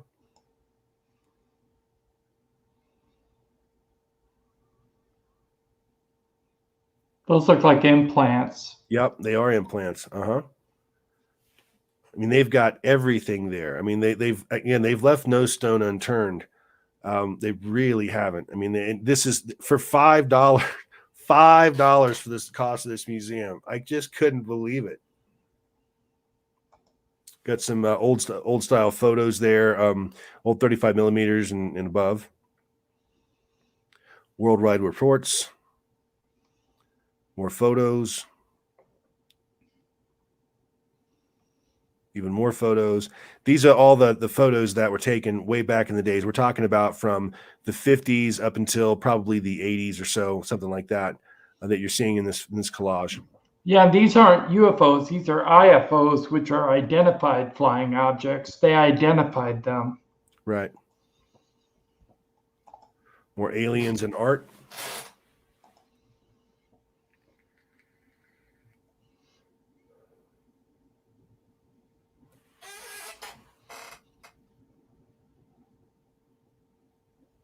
I mean, there was just so much to see there. We're going to get to the, Tim, just let it go. Thank you. Okay. We're going to go ahead and get into the library here in a moment. And again, like I was saying about the library is, I probably could sit there for years and go through all that stuff, and all the answers that we're looking for are there. And they were so kind, folks. They were so nice. Beth at the museum. Beth, if you're watching, I hope you are, honey. Thank you very much for your hospitality. Really appreciate it. I'm definitely coming back. And next time I'll come back and I'll do a lot more detailed work on the place. And, you know, again, hopefully I can be able to go in and do some research and things of that nature. But yeah, I'm definitely going back. No doubt about it. More aliens and art. There's alien art all over the place.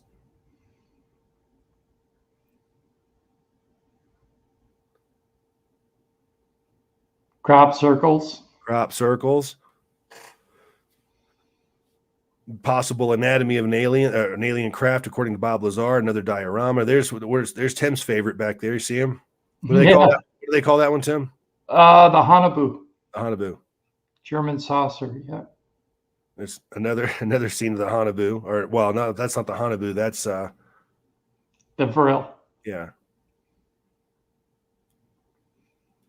Such an amazing place. It was such a rare pleasure to be there. Really loved it. Yes, Bobby, that is a Nazi UFO. You're right.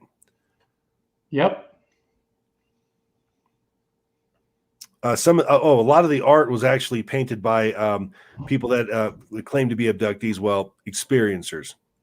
Here's a bunch of pictures of presidents that had the knowledge of UFOs or UFO encounters. I noticed that right away. Yep, absolutely. More artwork, things that have been created. He's guarding the gift shop, so you got to get past him. Yeah. Stan Freeman Memorial. Oops. Let me go back to that. Oops, went back too far. Sorry, guys. I was trying to find that Stanton Freeman one.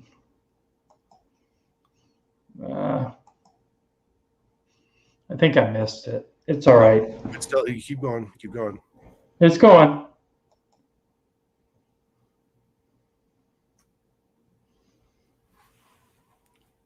Wouldn't stop on it.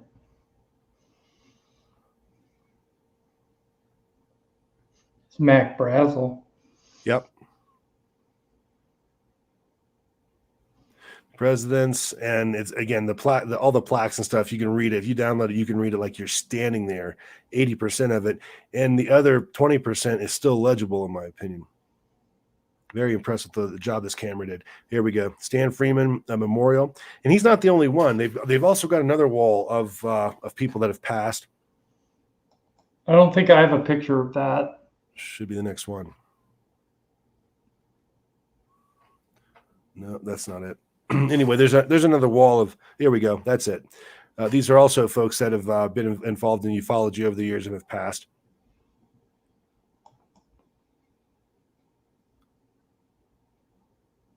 Founders of the museum, I believe. Oh, the library. There's just so much there. And these are just the books that have been written about UFOs. What you're seeing there is not the actual text from the minds of like Stan Freeman and those guys, people of that quality. But there's just, I mean, you could be in there for years reading all that.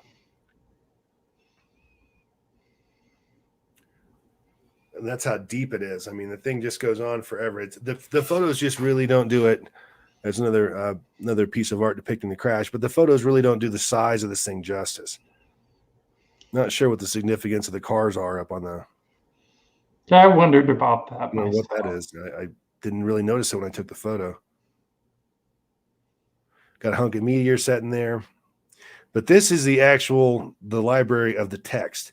And this is the one that we need to pay the most attention to, because this is all the research of all of the great minds in ufology in one spot. I mean, everything. And Beth was saying that they're even bringing in some more because they're going to have to do a remodel here to expand this. That's how much there is. And this is just one side of it. Let's go ahead and continue there. Those rotating, what do they call them, carousels right there? That's probably the most amazing thing there, because what you've got there is you've got the actual articles, and I think the next photo should probably depict that. The actual news articles, yeah, from when these things, all of these things have happened, not just the Roswell crash, but every other encounter or sighting or whatever that was newsworthy is there. It's amazing. Wow. That's Beth holding the holding that open, by the way. Thank you, Beth. And this is just, it's part of the library. Oh, there we go. That's all that stuff right there is absolutely invaluable information.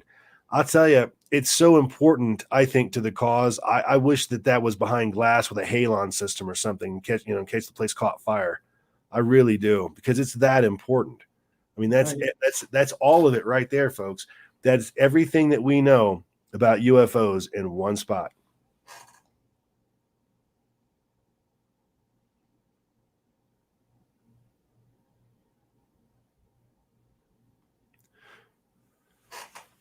More alien artwork. Wow, some of these look like depictions from people who have had experiences. They are. That's who's painting these people that have experiences, believers. There's the actual news articles and things of that nature. Again, when you download the photo, you can zoom right in. This is the Roswell Welcome Center, and you can go in there, and it's a really cool little place. They're very nice. You can get a free photo of yourself being taken with a couple of aliens, which of course I did.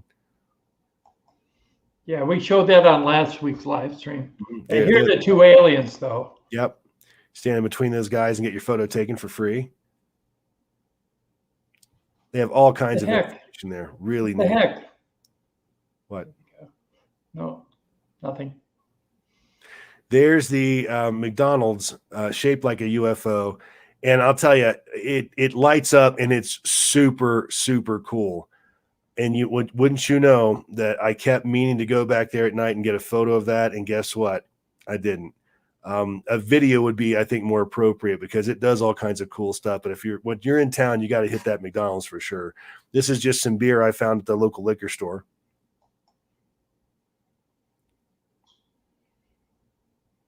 And that's the sign for the museum. Let's keep going, Tim. Okay. Oh, tell them about this. Oh, I tried to get the actual number of the company that runs these, but I have spoken with them, and Tim, we need to talk later about this. But we're going to try to expand the channel, and one of the things we're going to do is we're going to throw, this is on Main Street in downtown Roswell. We're going to try to throw some UFO Man advertisements up and try to expand the channel, which actually reminds me of another thing, folks. If you'd like to donate to the channel, we'd really appreciate it, because I've got some time right now, and I'm definitely going to be doing some traveling. If donations would really help us out a lot, if you wouldn't mind, and we can actually get our word out to more people, we'd certainly appreciate it. The other thing is, please, by all means, feel free to share our link with everybody that you know, because every person that joins our cause, we get a bigger piece of the puzzle, a bigger picture, and also our channel gets bigger. We appreciate it. Yeah. And we actually have more contacts when we get larger, because we can access people that wouldn't normally talk to smaller channels. So the larger we get, the more leverage we have, and the better interviews we can put out for the people like you in our chat room. And that is the whole point, is to get the information out, because we need to do it on the ground, as boots on the ground, grassroots movement. Yep. We are going to do it. Now, can you imagine advertising on a digital billboard in downtown Roswell in the peak of tourism season? No. It would be the best spot in the world to advertise a UFO channel. So advertise the UFO channel on YouTube. Let's be real. I mean, this is a great idea and everything, but this seems like pouring money down the drain, honestly. I mean, Thomas? Yeah. I think it's a good idea, and more exposure. I'm looking at it as a good thing. In regards to the billboard, the fact is so many people will see it and perhaps they'll get the word out. Now, I know a Leather Large channel that did that, and that was Third Phase, and they grew exponentially after they did it. Well, anyways, let's move on. Art everywhere. Alien art all over the buildings. The public library has a flying saucer on the sign. I mean, just, you know, everything. Those are the street lights I was telling you about. They're all with the almond eyes. And just places that are not even open, buildings that are not even occupied, have aliens in the window. More alien art. Another diorama. I'm telling you, I must have saw 10 of those things. Man, is there a lot of tourism going on there, Tommy? It's tons. I mean, it's absolutely. I mean, the Mexican restaurant has got an alien on it, folks. You know, and a sombrero. I mean, you know, that's it's really going there. Another little diorama.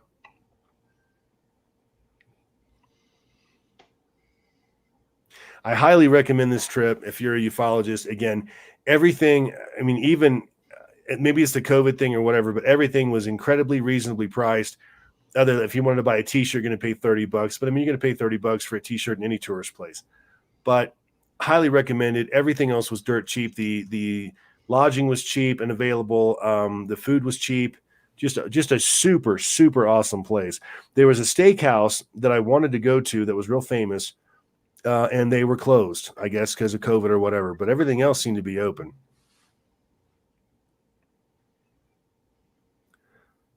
That's on the side of the city building. Another diorama.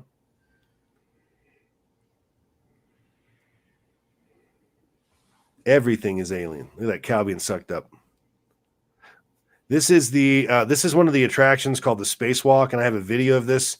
Now, let's stop on this one. Okay, this is for all of you folks that are probably over 50. And this is what series, what famous space television series did this alien, was he a villain on? Lost in Space. Nope. No? Or was it Star Trek? Star Trek. Yeah, okay. He was the one of the aliens on Star Trek, the one where Ron Howard's little brother was in it. That, yeah, and I thought that was just so interesting that they would have that particular alien. Go ahead, Tim. Oh, these are just shots along the way that I took. I'm kind of surprised he kept those in there, but this is that horse I was telling you about. I'm going to email her and ask her what the significance of the horse is. But the horse is actually covered in newspaper clippings of the Roswell thing. I mean, from all over, I guess, all over the world. Little known fact about Star Trek. Going back to the original episode, is Bradbury used to come into the set freaking stinking drunk every day, smelling like whiskey. Really? The team used to have a fun time with it. Oh. Okay. Now, this is when you first walk in, this is one of the first things that you see. Beth, the curator, turned me on to this. Normally, the public isn't allowed to play with this for some reason, but she went ahead and let me play with it. And what you're about to listen to, folks, is the actual broadcast, the news broadcast from Roswell on the day of the crash, at least the day the crash was announced. So you can go ahead and kick that off, Tim. This is awesome. You're going to love this.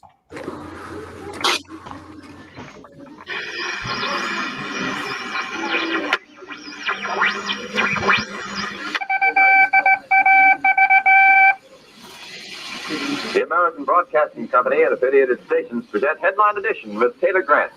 Today's edition presents a roundup of the latest developments in the finding of a flying disc. Late this afternoon, a bulletin from New Mexico suggested that the widely publicized mystery of the flying saucers may soon be solved. Army Air Force officers reported that one of the strange discs had been found and inspected sometime last week. Our correspondents in Los Angeles and Chicago have been in contact with Army officials endeavoring to obtain all possible late information. Joe Wilson reports to us now from Chicago. The Army may be getting to the bottom of all this talk about the so-called flying saucers. As a matter of fact, the 509th Atomic Bomb Group headquarters at Roswell, New Mexico, reports that it has received one of the discs, which landed on a ranch outside Roswell. The disc landed at a ranch at Corona, New Mexico. and the rancher turned it over to the Air Force. Rancher W.W. Brazil was the man who discovered the saucer. Colonel William Blanchard of the Roswell Air Base refuses to give details of what the flying disc looks like.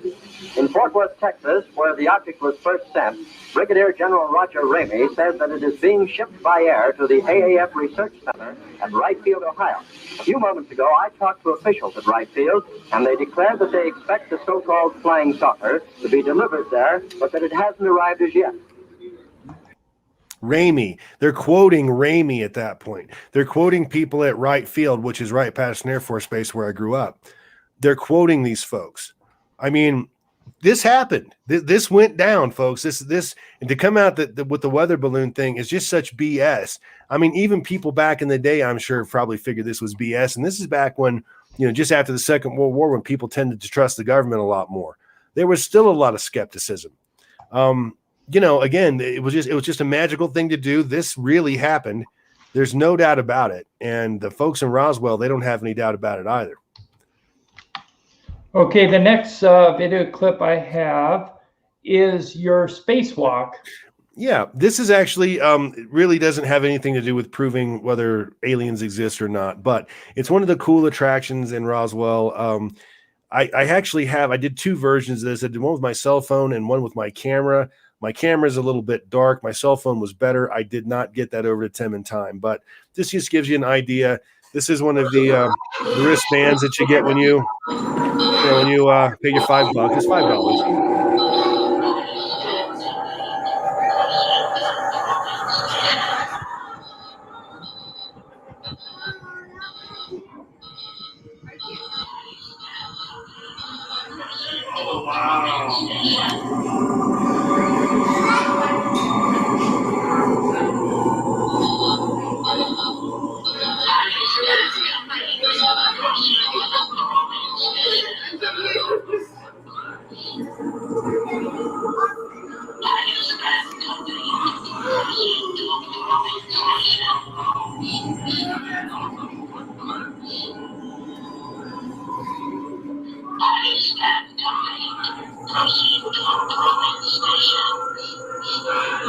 Proceed to probing station. Proceed to probing station.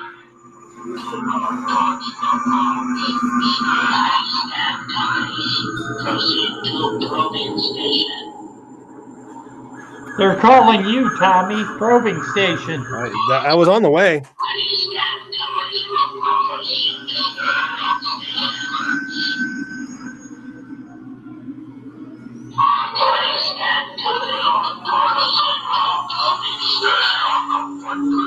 Look closely. You see it? There's a little flying saucer. Explain the dark.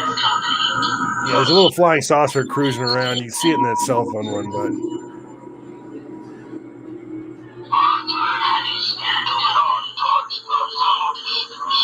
an alien appears to have a butt on his forehead. I'm not really sure what that's all about.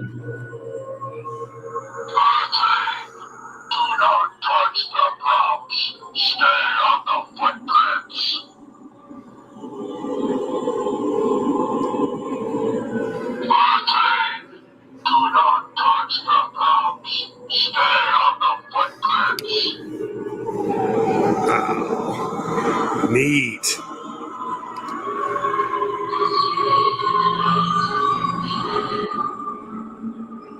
It's like almost like a little kid's haunted house, but with aliens. Yeah, that's what it seems like to me. When you go to my website on the link that we posted below, the better version of this is out there, so you can check the whole thing out. I apologize. I didn't realize the camera was this dark when I did it.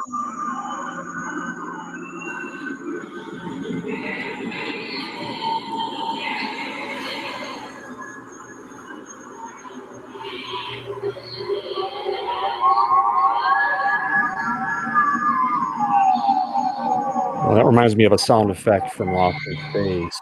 Will. There's an alien outside the door.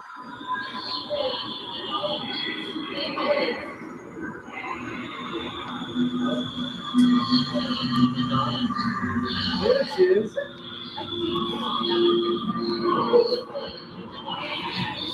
think I got lost there for a second.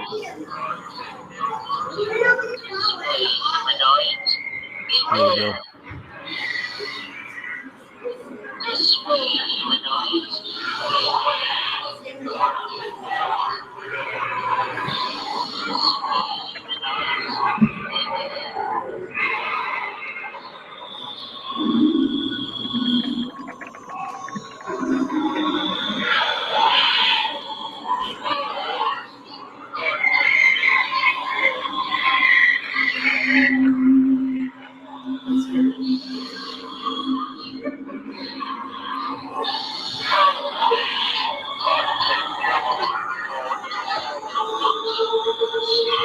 Again, $5 to go through this, but it was a really cool thing.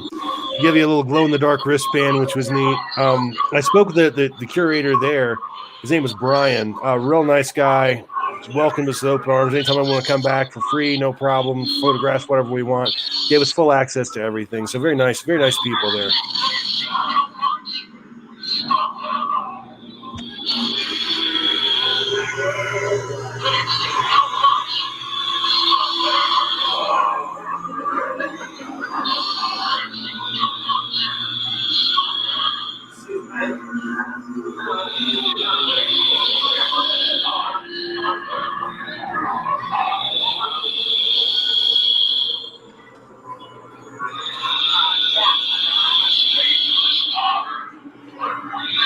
Hieroglyphics.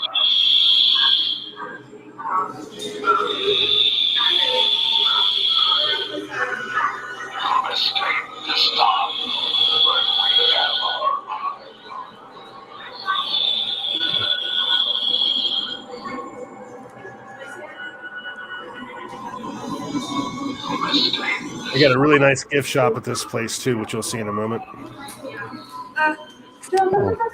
Always have to empty in the gift shop. Not sure what's going on there. Anyway, but yeah, so that was just one of the attractions at Roswell. It again has nothing to do with proving the validity of alien contact or anything like that. It was just cool. I did it. I thought it was neat. I recommend it. Again, Roswell is cool because, excuse me, it's actually something that you can do with the whole family. It's absolutely as wholesome as it can possibly be. I mean, the whole place is. I mean, I would describe it as family friendly. Absolutely. Tim? Kind of like the Dells in Wisconsin. It's a tourist area based on fact. So if you go there, you learn a little bit of fact, and then you can also have some fun with the brighter side to fact, which is fantasy, and that's what you will find in Roswell, New Mexico. Now, everybody there does believe beyond a shadow of a doubt that UFOs are real. We don't need to hear it from the U.S. government. We do not need to hear it from some official. Mm-hmm. All you need to do is look at this evidence that we have shown here tonight on UFO Man. You could do so by accessing the link underneath this, the live stream after we're finished. Okay, Thomas, let's go into your segment now. Okay. Sure. Well, give me a second here. Now let me put me full screen just yet. I just got one more thing I want to start off with here. What can I say? But where did all the time go? Holy cow, we're at 2 hours into this broadcast already. First thing I want to kind of start off with on my little segment here is a little thing we're going to be calling, let's see if this works. Boom, headline UFOs. Let's talk about some of the stuff that's going on Twitter, some of the recent stuff that's happening on social media, and check out some cool stories that I've been able to go ahead and put together that are just, really happening the last couple days.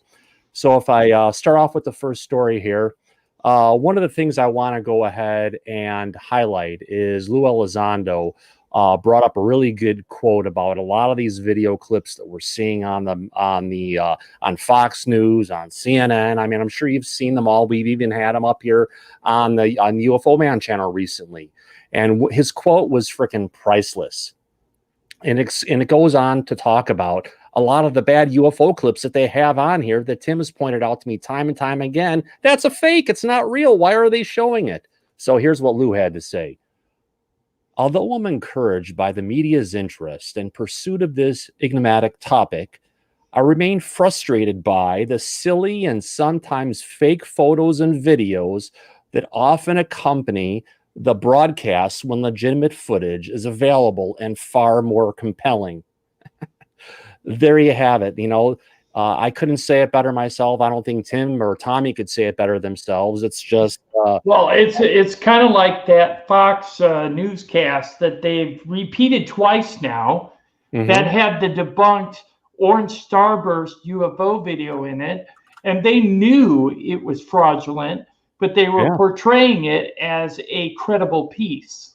Yeah, absolutely.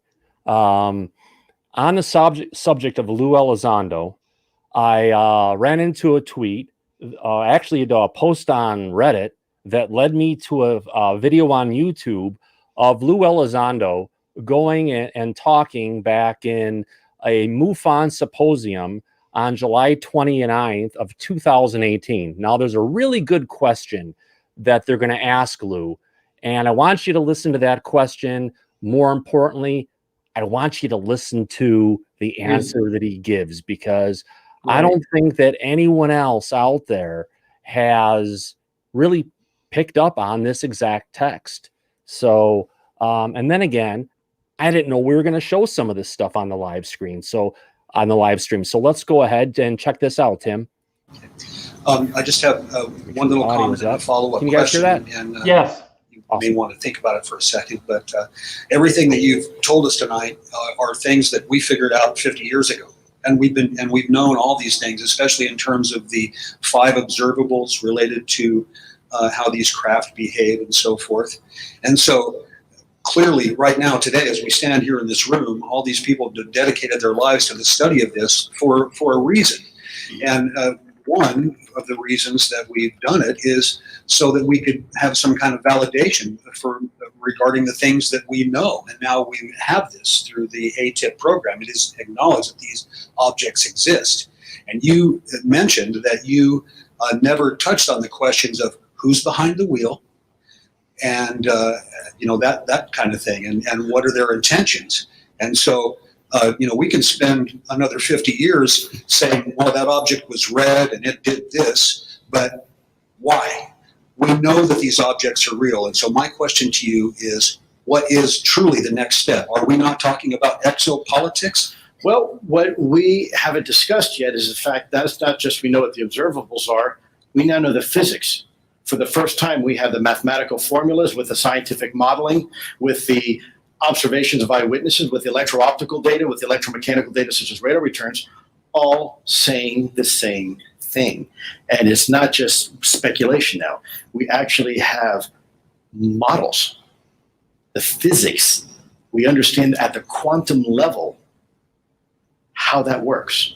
And that is something that if people in this room figured out 50 years ago, congratulations, because we're a lot slower than you.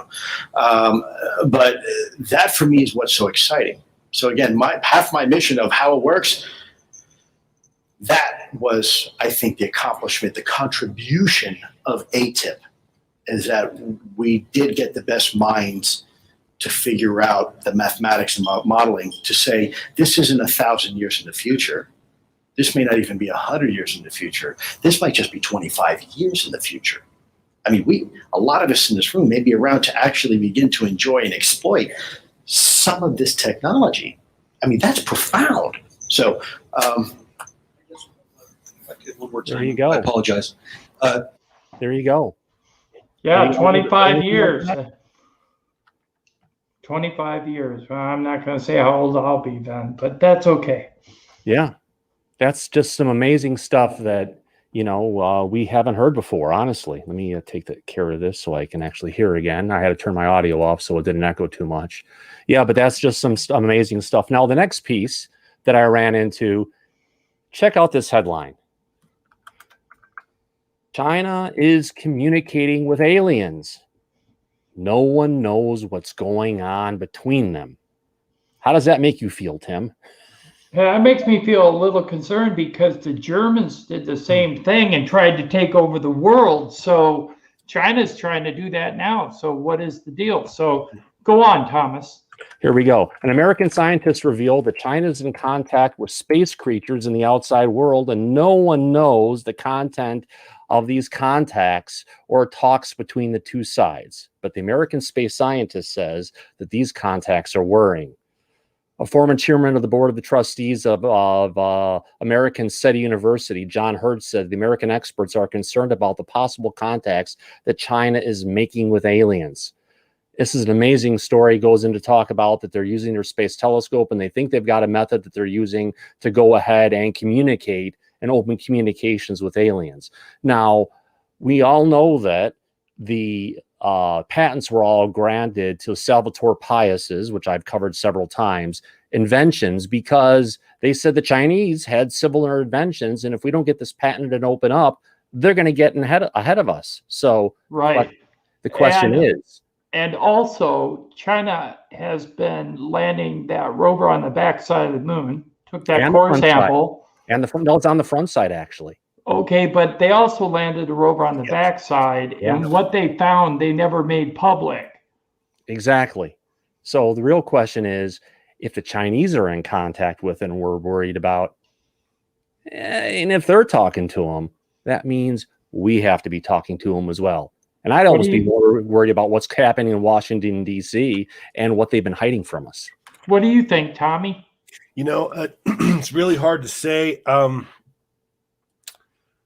I think that if we actually communicated with, if we were actually able to make communication with aliens, our method would be so rudimentary at first. We're talking about exchange of mathematics and things like that. I mean, to be able to feel each other out. I mean, as far as actually being able to have a conversation or converse with another alien race, I think that would take some time. I think that would be something that would have to most likely develop over a period of time. Now, we're assuming that we're talking to someone on or about, you know, our level of technology, maybe a little bit higher. When you're talking about, you know, the Zeta Reticulans or the Greys, those guys could be a million years ahead of us. So who knows how they would communicate with us. Right. I love the anthology. I believe it's Bob Lazar used. And that was, you know, imagine yourself walking down a path in the woods somewhere and you come upon an anthill. Do you stop to try to communicate with it? You know, so but I honestly, I don't think that really applies, because if you look back with the Sumerians and how they interacted with us and how they have guided our civilization, you look how the Greys have interacted with us. They've interacted with countless children, including this little bastard when I was a kid.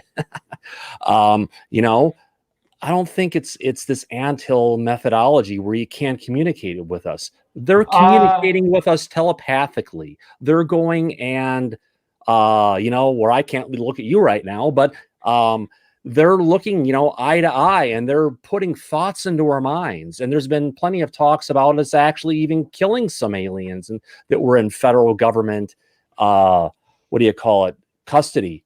That yeah, but I want to say this. Those are the ones that you are familiar with. There are other races, according to the Book of Alien Races, that exist well in the hundreds. And maybe they have established a different form of communication. I do know that the one that they had at, where was it? S4 or Area 51. They had one in captivity. That one, they learned a rudimentary way to communicate through symbols, and that was not telepathic. So I think telepathy does exist, yes, and I do believe it's used by certain races, but in other cases, I think there are other options, and yes, it can be developed, but it takes time, like Tom. But if we're talking about civilizations that are thousands, if not tens of thousands of years advanced, you think it's going to be hard for them to communicate with us? Well, probably not with us, but us with them, it's difficult. Let's look at what our technology has done since the 1940s. How far we've come. All right. So if you're talking about somebody that's 1,000 years ahead of us, sure. They may still be, you know, communicating verbally, things of that nature. They may have some of the same methodology that we have as far as how we operate as a society or as a species. That's true. But then when you're jumping up to a million years ahead of time, a million years ahead of where we are, I mean, at what point do we look like ants to these people? I mean, at what point are they so far advanced that they can't even relate to us on an insect level? I don't think that's even close to what it is. I mean, if you look into the book of the Law of One, and why Ra came here was to help guide the race and help guide us to get to the fourth level of vibration. It's because they want to take the whole planet and make it and rise everybody up, because that's part of what they're here for. They're not just for, you know, some may be coming here for, hey, you know, it's a tourist attraction. Let's go fly over Vegas. Let's go watch and observe these people on a cruise ship and stuff. And there's tons of stuff where they're observing the ships, but we're making some pretty big leaps onto what we believe their motives are. I think. I gotta say one thing. I believe there's a duality in life forms everywhere, meaning benevolent and hostile. Oh yeah. I also a third realm, which is called indifference. And I think if they're that far ahead of us, there's a very good chance that they could just be indifferent, meaning they couldn't care less either way. If they communicate with us, fine. If they don't, they don't. Now, I know for a fact that the tall whites that are somewhere over by Nellis Air Force Range, there is a contingent of tall whites somewhere. Charles Hall testified to that. And I learned about it through Stephen Barone, who we had on earlier. Yeah. And what I'm going to say is that they have an arrogance about their race to where they don't feel it's necessary to talk to a human being unless you are of high rank or you're in high elected official. They won't talk to you otherwise. Yeah. So the point is, I think there's a lot of reasons why it might be difficult for aliens to talk to us. But then again, it's more difficult for us to talk to them because we don't know their language. They could be making clicks and pops and hisses, and we won't know how to do that, right? We won't know how to determine what they're saying. So a rudimentary language has to be developed, and the most rudimentary language is mathematics. True, but you also have to take a look at the sightings we had in Zimbabwe and we've had in the United Kingdom and in Florida, where they've gone face to face with children, and the children are telling us on the recordings the thoughts that were put into their mind. Them caring about the planet being destroyed, that we're not going to have any air. But we're talking about one particular species. We're trying to gauge one species' communication skills by just the one encounters that we know. Right, but if those guys are advanced and they've got ships like that, I'm gonna take the leap to say any of the other ones who are there are gonna have equal techniques, if not more advanced than these guys have. You know, well, I guess we can look at it and say, yeah, they're not going to be able to communicate because they've got pops and blips and other things they make. But I'm going to, considering no, that's not what he's saying. That's not what he said. He said we won't understand what their communication means, is what he said. It's not that they're not trying to communicate. If they can warp dimensions and warp space-time, and they can pop from here to there in a wormhole, you don't think they can have a universal translator to enable two-way communication? Hard to say. No one knows. That's the point. Yeah, that's hard to say because that's a human way of looking at things. So what I'm going to say to you is this: is that perhaps they do speak audibly rather than telepathically, or maybe they do both. And maybe to humans, they feel that they need to talk audibly because we're not advanced enough, all of us, to receive telepathy. And children being more receptible to telepathy, that's understandable. But adults, when we grow up, our minds shut off. Not all of us, but some of us. Our emotional state takes over and dictates a lot of our actions at that point. Now, a child may see a great alien walk up and think, oh, that's a funny looking clown. But if you and I, an adult, we're standing there and a great alien walks up, that may scare the hell out of us because we have more experience than the child does. Yeah. And fear, frankly. Unless they take their telepathy ability and remove all the fear and put you into a state where you're receptive to the communication. It's just just gotta, look at the big picture and figure, there's always ways to say no. There's always ways to look for something not to happen. I'm the kind of a person who likes to look for the ways how to, and what are the possibilities versus what are the impossibilities. Right. Well, I am as well. But what I'm saying to you is you got to look at all the possibilities, not rule out just rule one as fact. I mean, just saying that all aliens talk telepathically is not the case, even if they're extremely advanced. I would say that for the most part, the ones that have been experienced in abductions talk telepathically, but I can't say for sure that all of them do. That's one race. There's no experts in the ufology field. There are no experts on aliens or UFOs, and I can honestly say no one knows for sure. Yeah, this is a great conversation, I tell you. Yes. Anyways, go on with your segment, Tom. No, I'm actually pretty good. We're 2 hours and 20 minutes in and everything. If you want to show a couple of UFO videos, that's good. I've got a couple longer pieces that would take this a heck of a lot longer, and I'd rather save it up for the next broadcast. Cool. Okay, let's see here. Okay. Everybody smile. Yeah, everybody smile. Yeah, everybody get closer together. All you in the chat room. Yep, everybody. Survivor Girl, round them up. Oh, I also wanted to mention that Survivor Girl was very gracious in inviting me to tell a story on her channel soon. And I'm going to get with her about that. And we'll come up with a time, date, and time and all that. And I'm happy to go over there and do that. I got to start something over here. Hold on. Yeah. Okay, this little box. Got it. Here we go. This is a fleet of UFOs over Lake Michigan, filmed on 3/21/2021. Check this out.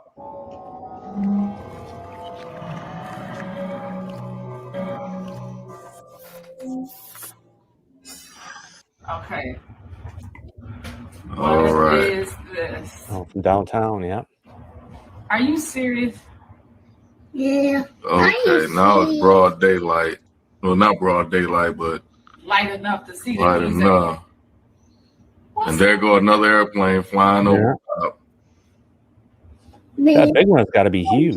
I wasn't expecting to see anything this soon. Wow, this is crazy. What is that? Yeah, I don't know. Wow, too bad your camera not picking it up clear. I mean, it's picking This it up is clear. 10 times, but this is Look at definitely that. what we saw yesterday, right? Look at the little dot next to it. Oh, that one. Not an airplane at all. They're like, Wow. What do you think, Tommy? Well, I think that is very interesting. I think that we're looking at a definite maybe. I can't imagine what that could be in nature. We're not looking at a planet. We're not looking at, anything crashing into the earth. I mean, it's definitely hanging there. Yeah. Could it be helicopters? Maybe. No. But, I mean, are we hearing noise? That's We the see first question flashing. we ask. I have to be pretty far out to hear any noise. But there's no flashing lights. There's no anything to be this to might buy be- any kind of human aircraft. Drones would have to have one hell of a bright light with a You know how power big source they'd have to be too. to be able to broadcast something that bright in the daytime. Yeah. that's not typical No. of, You can see some boats out there or the other side of the lake shore. Mm-hmm. Yeah. Okay, if you look above those 5 lights right there, there's a plane flying over. You can see it in the small version on the left. Survivor Girl is asking what year this is. This is this year. Just in the last week or so. Yeah, like on the 21st. So 6 days ago. Yeah. Wow. Yeah, this is current footage. This is filmed between the skyscrapers in Chicago. Clearly, they're not flares or anything, any kind of crap like that. That's obvious. And again, I just don't see drones being that bright. You'd have to carry a car battery or something to have, that kind of power. I've got some real bright lights that I own. Don't get me wrong, but they're not that bright. Yeah. But what's interesting about these is every single large object has like a small object accompanying it. So you can see that one there. Yeah. How about that? and you'll see another one that will show it later in the clip. But they're still there, and there's no swamp gas over the lake. Yeah, swamp gas. And there'd be nothing reflecting, because you'd see other reflections going on if it was anything. See, there's air traffic going over the top of it. That's what air traffic should look like. Yeah. And they're just kind of hanging out, sightseeing the city of Chicago.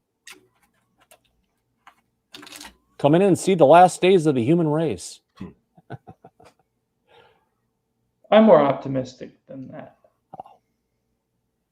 Got to remember the time scale they're on. Oh, now, here's the thing. They said they saw this the day before. I wonder if they've got a video clip on that too. And I wonder if they've come back since.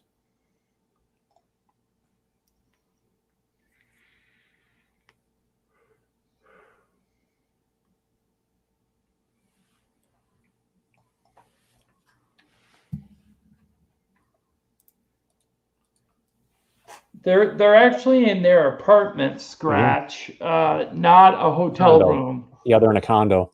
Yeah, and it's where they live. And from what I understand, they can open the window. So whether the window's open or not, I don't know. Yeah. But the video is pretty clear, but what they're stating is they can't tell whether the objects are oval, round, disc-shaped, or otherwise. All they could tell was each one of the large lights had like an escort with it. Interesting. I mean, that's Lakeshore Drive down there where all the traffic's going past.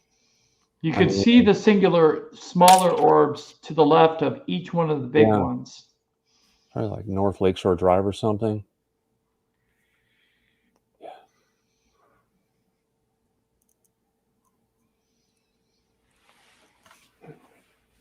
And you would think that more people would have seen this. Now, I do know that the person in the left building turned on his living room light when these people started filming.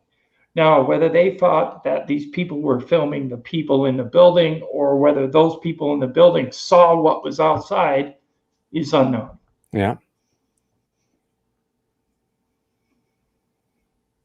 It's a decent old camera. It's got 10x optical on it, so he's getting a somewhat decent zoom on it, the best he can get. But you can see the lake. Yeah. It's above the lake. Yeah. There goes air traffic on top of it. That's a helicopter or something up above. Right. The guy says it's a plane. Yeah. I'm from the Illinois, Chicago area, and I've been down to that part of the lake, the city. So I'm from the Indiana area near Chicago. Yeah. And I would have to say, yeah, that's right near like Navy Pier area. That's north of Navy Pier. It's, probably the North Shore area to a degree. That's just a regular pier that's out there. But either way, it's cool stuff. Yeah, I was there until freaking almost 25. Then I escaped LA. Poor soul. Yeah. Well, yeah, it was flat, and the only thing that was tall that you could see was trash hills, and skyscrapers. Skyscrapers, yeah. Yeah. Although I used to hang out at the top of the Sears Tower, a friend of mine was a radio announcer, did traffic up there. Herb Howard from News Radio, WBBM Radio 78. Great guy. Rest his soul. I used to know the lead DJ from WLS, Chicago. Cool. Yeah. What's the next one? Okay, well, this one's almost over. See, it's down to 2 lights. Yeah. Okay, let's do the next one. All right, what's the next one? Okay, here we go. This is a cylinder. Now, I got to play the sound on this one, so I'm going to leave the sound going. I think you can hear it. I'm not sure. Can you hear it? Oh, yeah, beautifully. Okay. You need to hear the sound because that's part of the video on this one. UFO, people. Now what? You don't believe me that's a UFO? Whoops, about wrecked. Have to cut that part out. Almost went off the road. Zoom in on it. And it's going behind buildings and everything. It looks like a cylinder. It's actually Now over what? a field. You don't believe me? Yeah. Ask me UFO. Whoops, about wrecked. Have to cut that part out. Looks like, why didn't he pull over? Zoom in on it. There you go. There's UFO people. Now what? You don't believe me? I see UFO. It kind of reminds me of that one we saw over the English, was it over the English Channel or something, Tim? Whoops, not wrecked. I'm going to do a close-up. Looks a lot smaller on Zoom in on it.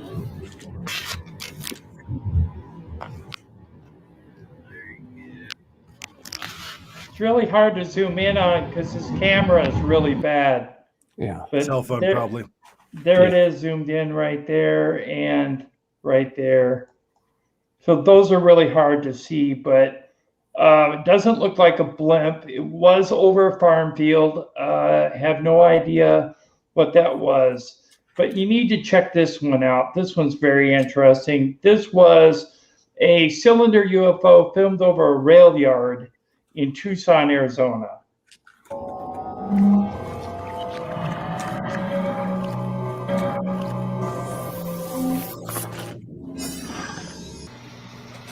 What the hell is that?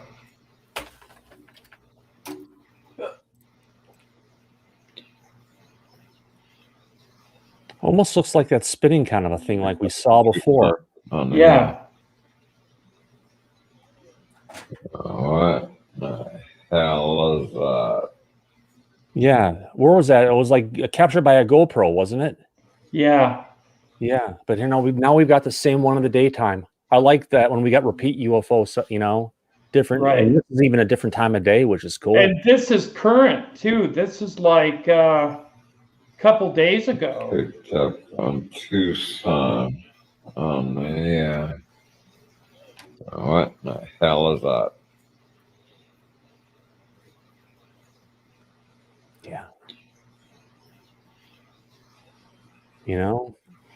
Picked up on Tucson. Yeah.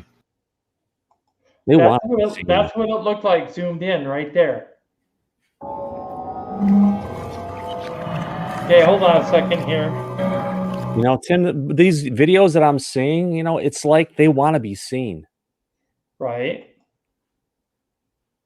You know, okay, this is a video that Thomas wanted me to repost on my channel, which I did. Gotta explain, the beginning looks like lanterns, but they are not.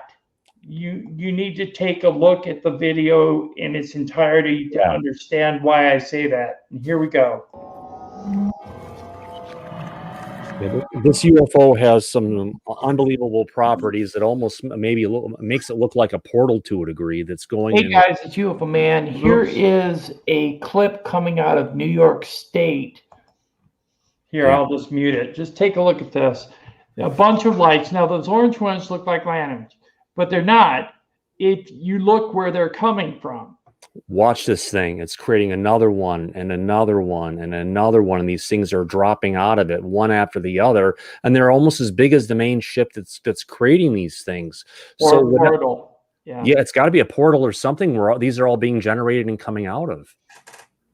Right. And this is currently being investigated by MUFON. It is still under investigation. They have ruled it as an unknown. Yeah. I mean, I was actually practicing on this one for a UFO report where I could, you know, be standing up there like the weather guy going and pointing these things out. And I came back to the video to go practice some more and it was gone. It's like, Tim, where'd my video go? This is too good. What do you think, Tommy? That's amazing. Yeah. I don't know what the hell that is. I would say that, I mean, Boy, I mean, you're not looking at a rocket. You're not looking at a missile. You're not seeing anything like that there. Yeah. Wow. Yeah. And it's different from what we've seen before, which means yet another either type of ship or another race that's here interacting with us. I gotta say that I've seen this type of thing several times, but not in the frequency of the number of objects being dropped. Yeah. But I have seen either a portal or a source object dropping other objects before, but not at this not this many. This is just amazing. Yeah. Wow. Okay. Next one. Okay, check this out. This is a guy filming his TV. He filmed the Animal Planet and caught something. Here we go.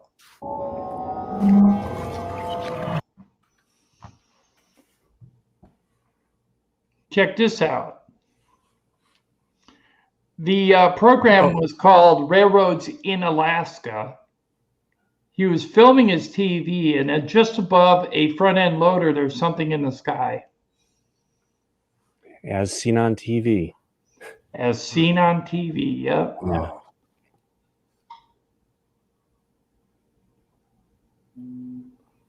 Jesus, what is that? I don't know. It's got a reddish glow on the bottom. Yep. And it's highly reflective because it's reflecting almost the clouds on the top. You can see an energy field kind of going around it. It's not a plane. It's not a bird. It's not swamp gas. It's fucking a UFO. It could be excited swamp gas. Yeah. Well, it's kind of winter there in Alaska. Well, let's see. That's what happens when swamp gas gets cold. Ah. Yeah. Yeah. So that's what it looks like enlarged. You can see the reddish glow around the bottom. It's reflective toward the top. Don't know what it is. But yeah. Yeah, and it does have a protrusion kind of looking on the front. Yeah. So let's see here. Remove. Okay, that's our UFO video review for this week. Next week, we'll have a mega UFO video review. But lately, it's been very difficult to find intriguing, credible sightings. I mean, a lot of people are filming dots in the sky and lights, but they're hard to determine whether they're UFOs or just stars or lights or planes. It's really difficult. And we're trying really hard to bring you credible sightings. Mm-hmm. So look for a longer UFO review next week. And Tommy, any last comments? Well, folks, as always, thank you for coming. We really appreciate it. Tim and I have actually talked about doing a daytime show at some point for our European audience. That's something that we're going to consider very, very strongly. In fact, we'll probably do that sooner rather than later, we're thinking. The Roswell experience was wonderful. I highly recommend it. Absolutely family friendly, dirt cheap. Absolutely. It's something that you should do. If you ever get the opportunity to do so, you will not regret it. I promise. Tim, as always, my brother, thank you for having me. And Thomas, great job tonight. Awesome. Thomas. Well, first of all, I want to say thanks to you, Tommy, to Tim, UFO Man, and to Stephen Barone for coming tonight. It was an unbelievable show. Tommy, your coverage on Roswell was unbelievable. Tim, your UFO review, as always, is great, and I appreciate you putting this all and pulling it all together. But most importantly, I want to thank John Bruno, Ann Ridgway, Scratch, Renee Cruz, Buster Rose, Derek Daughtry, Bobby Broadway, the usual suspects, Amanda B. Rorschach Mad. Yeah, exactly. We've had a bunch of great people. Scratch, of course. I'm trying to go back to the beginning. Piscean Soul. Yeah, exactly. Derek Daughtry. Yep. Oh, and if I may, again, please go over and subscribe to Survivor Girl. And again, I'll be doing a storytelling over there real soon. All right. Also, please subscribe to UFO Man channel. We really need the subs, and also to the Tommy Highway TV channel if you get a chance. Share with your friends. Please share with your friends. Right. Please. All the links are in the summary below the live stream. Yeah. And I want to give a thank you to Stephen Barone, who's still watching, I think. Thank you, Stephen. Thank you. Enjoy Thank you, your work. Keep up the good fight. And everyone in the chat, thank you. Everybody watching online, thank you. And as always, good night. Good night. Good night.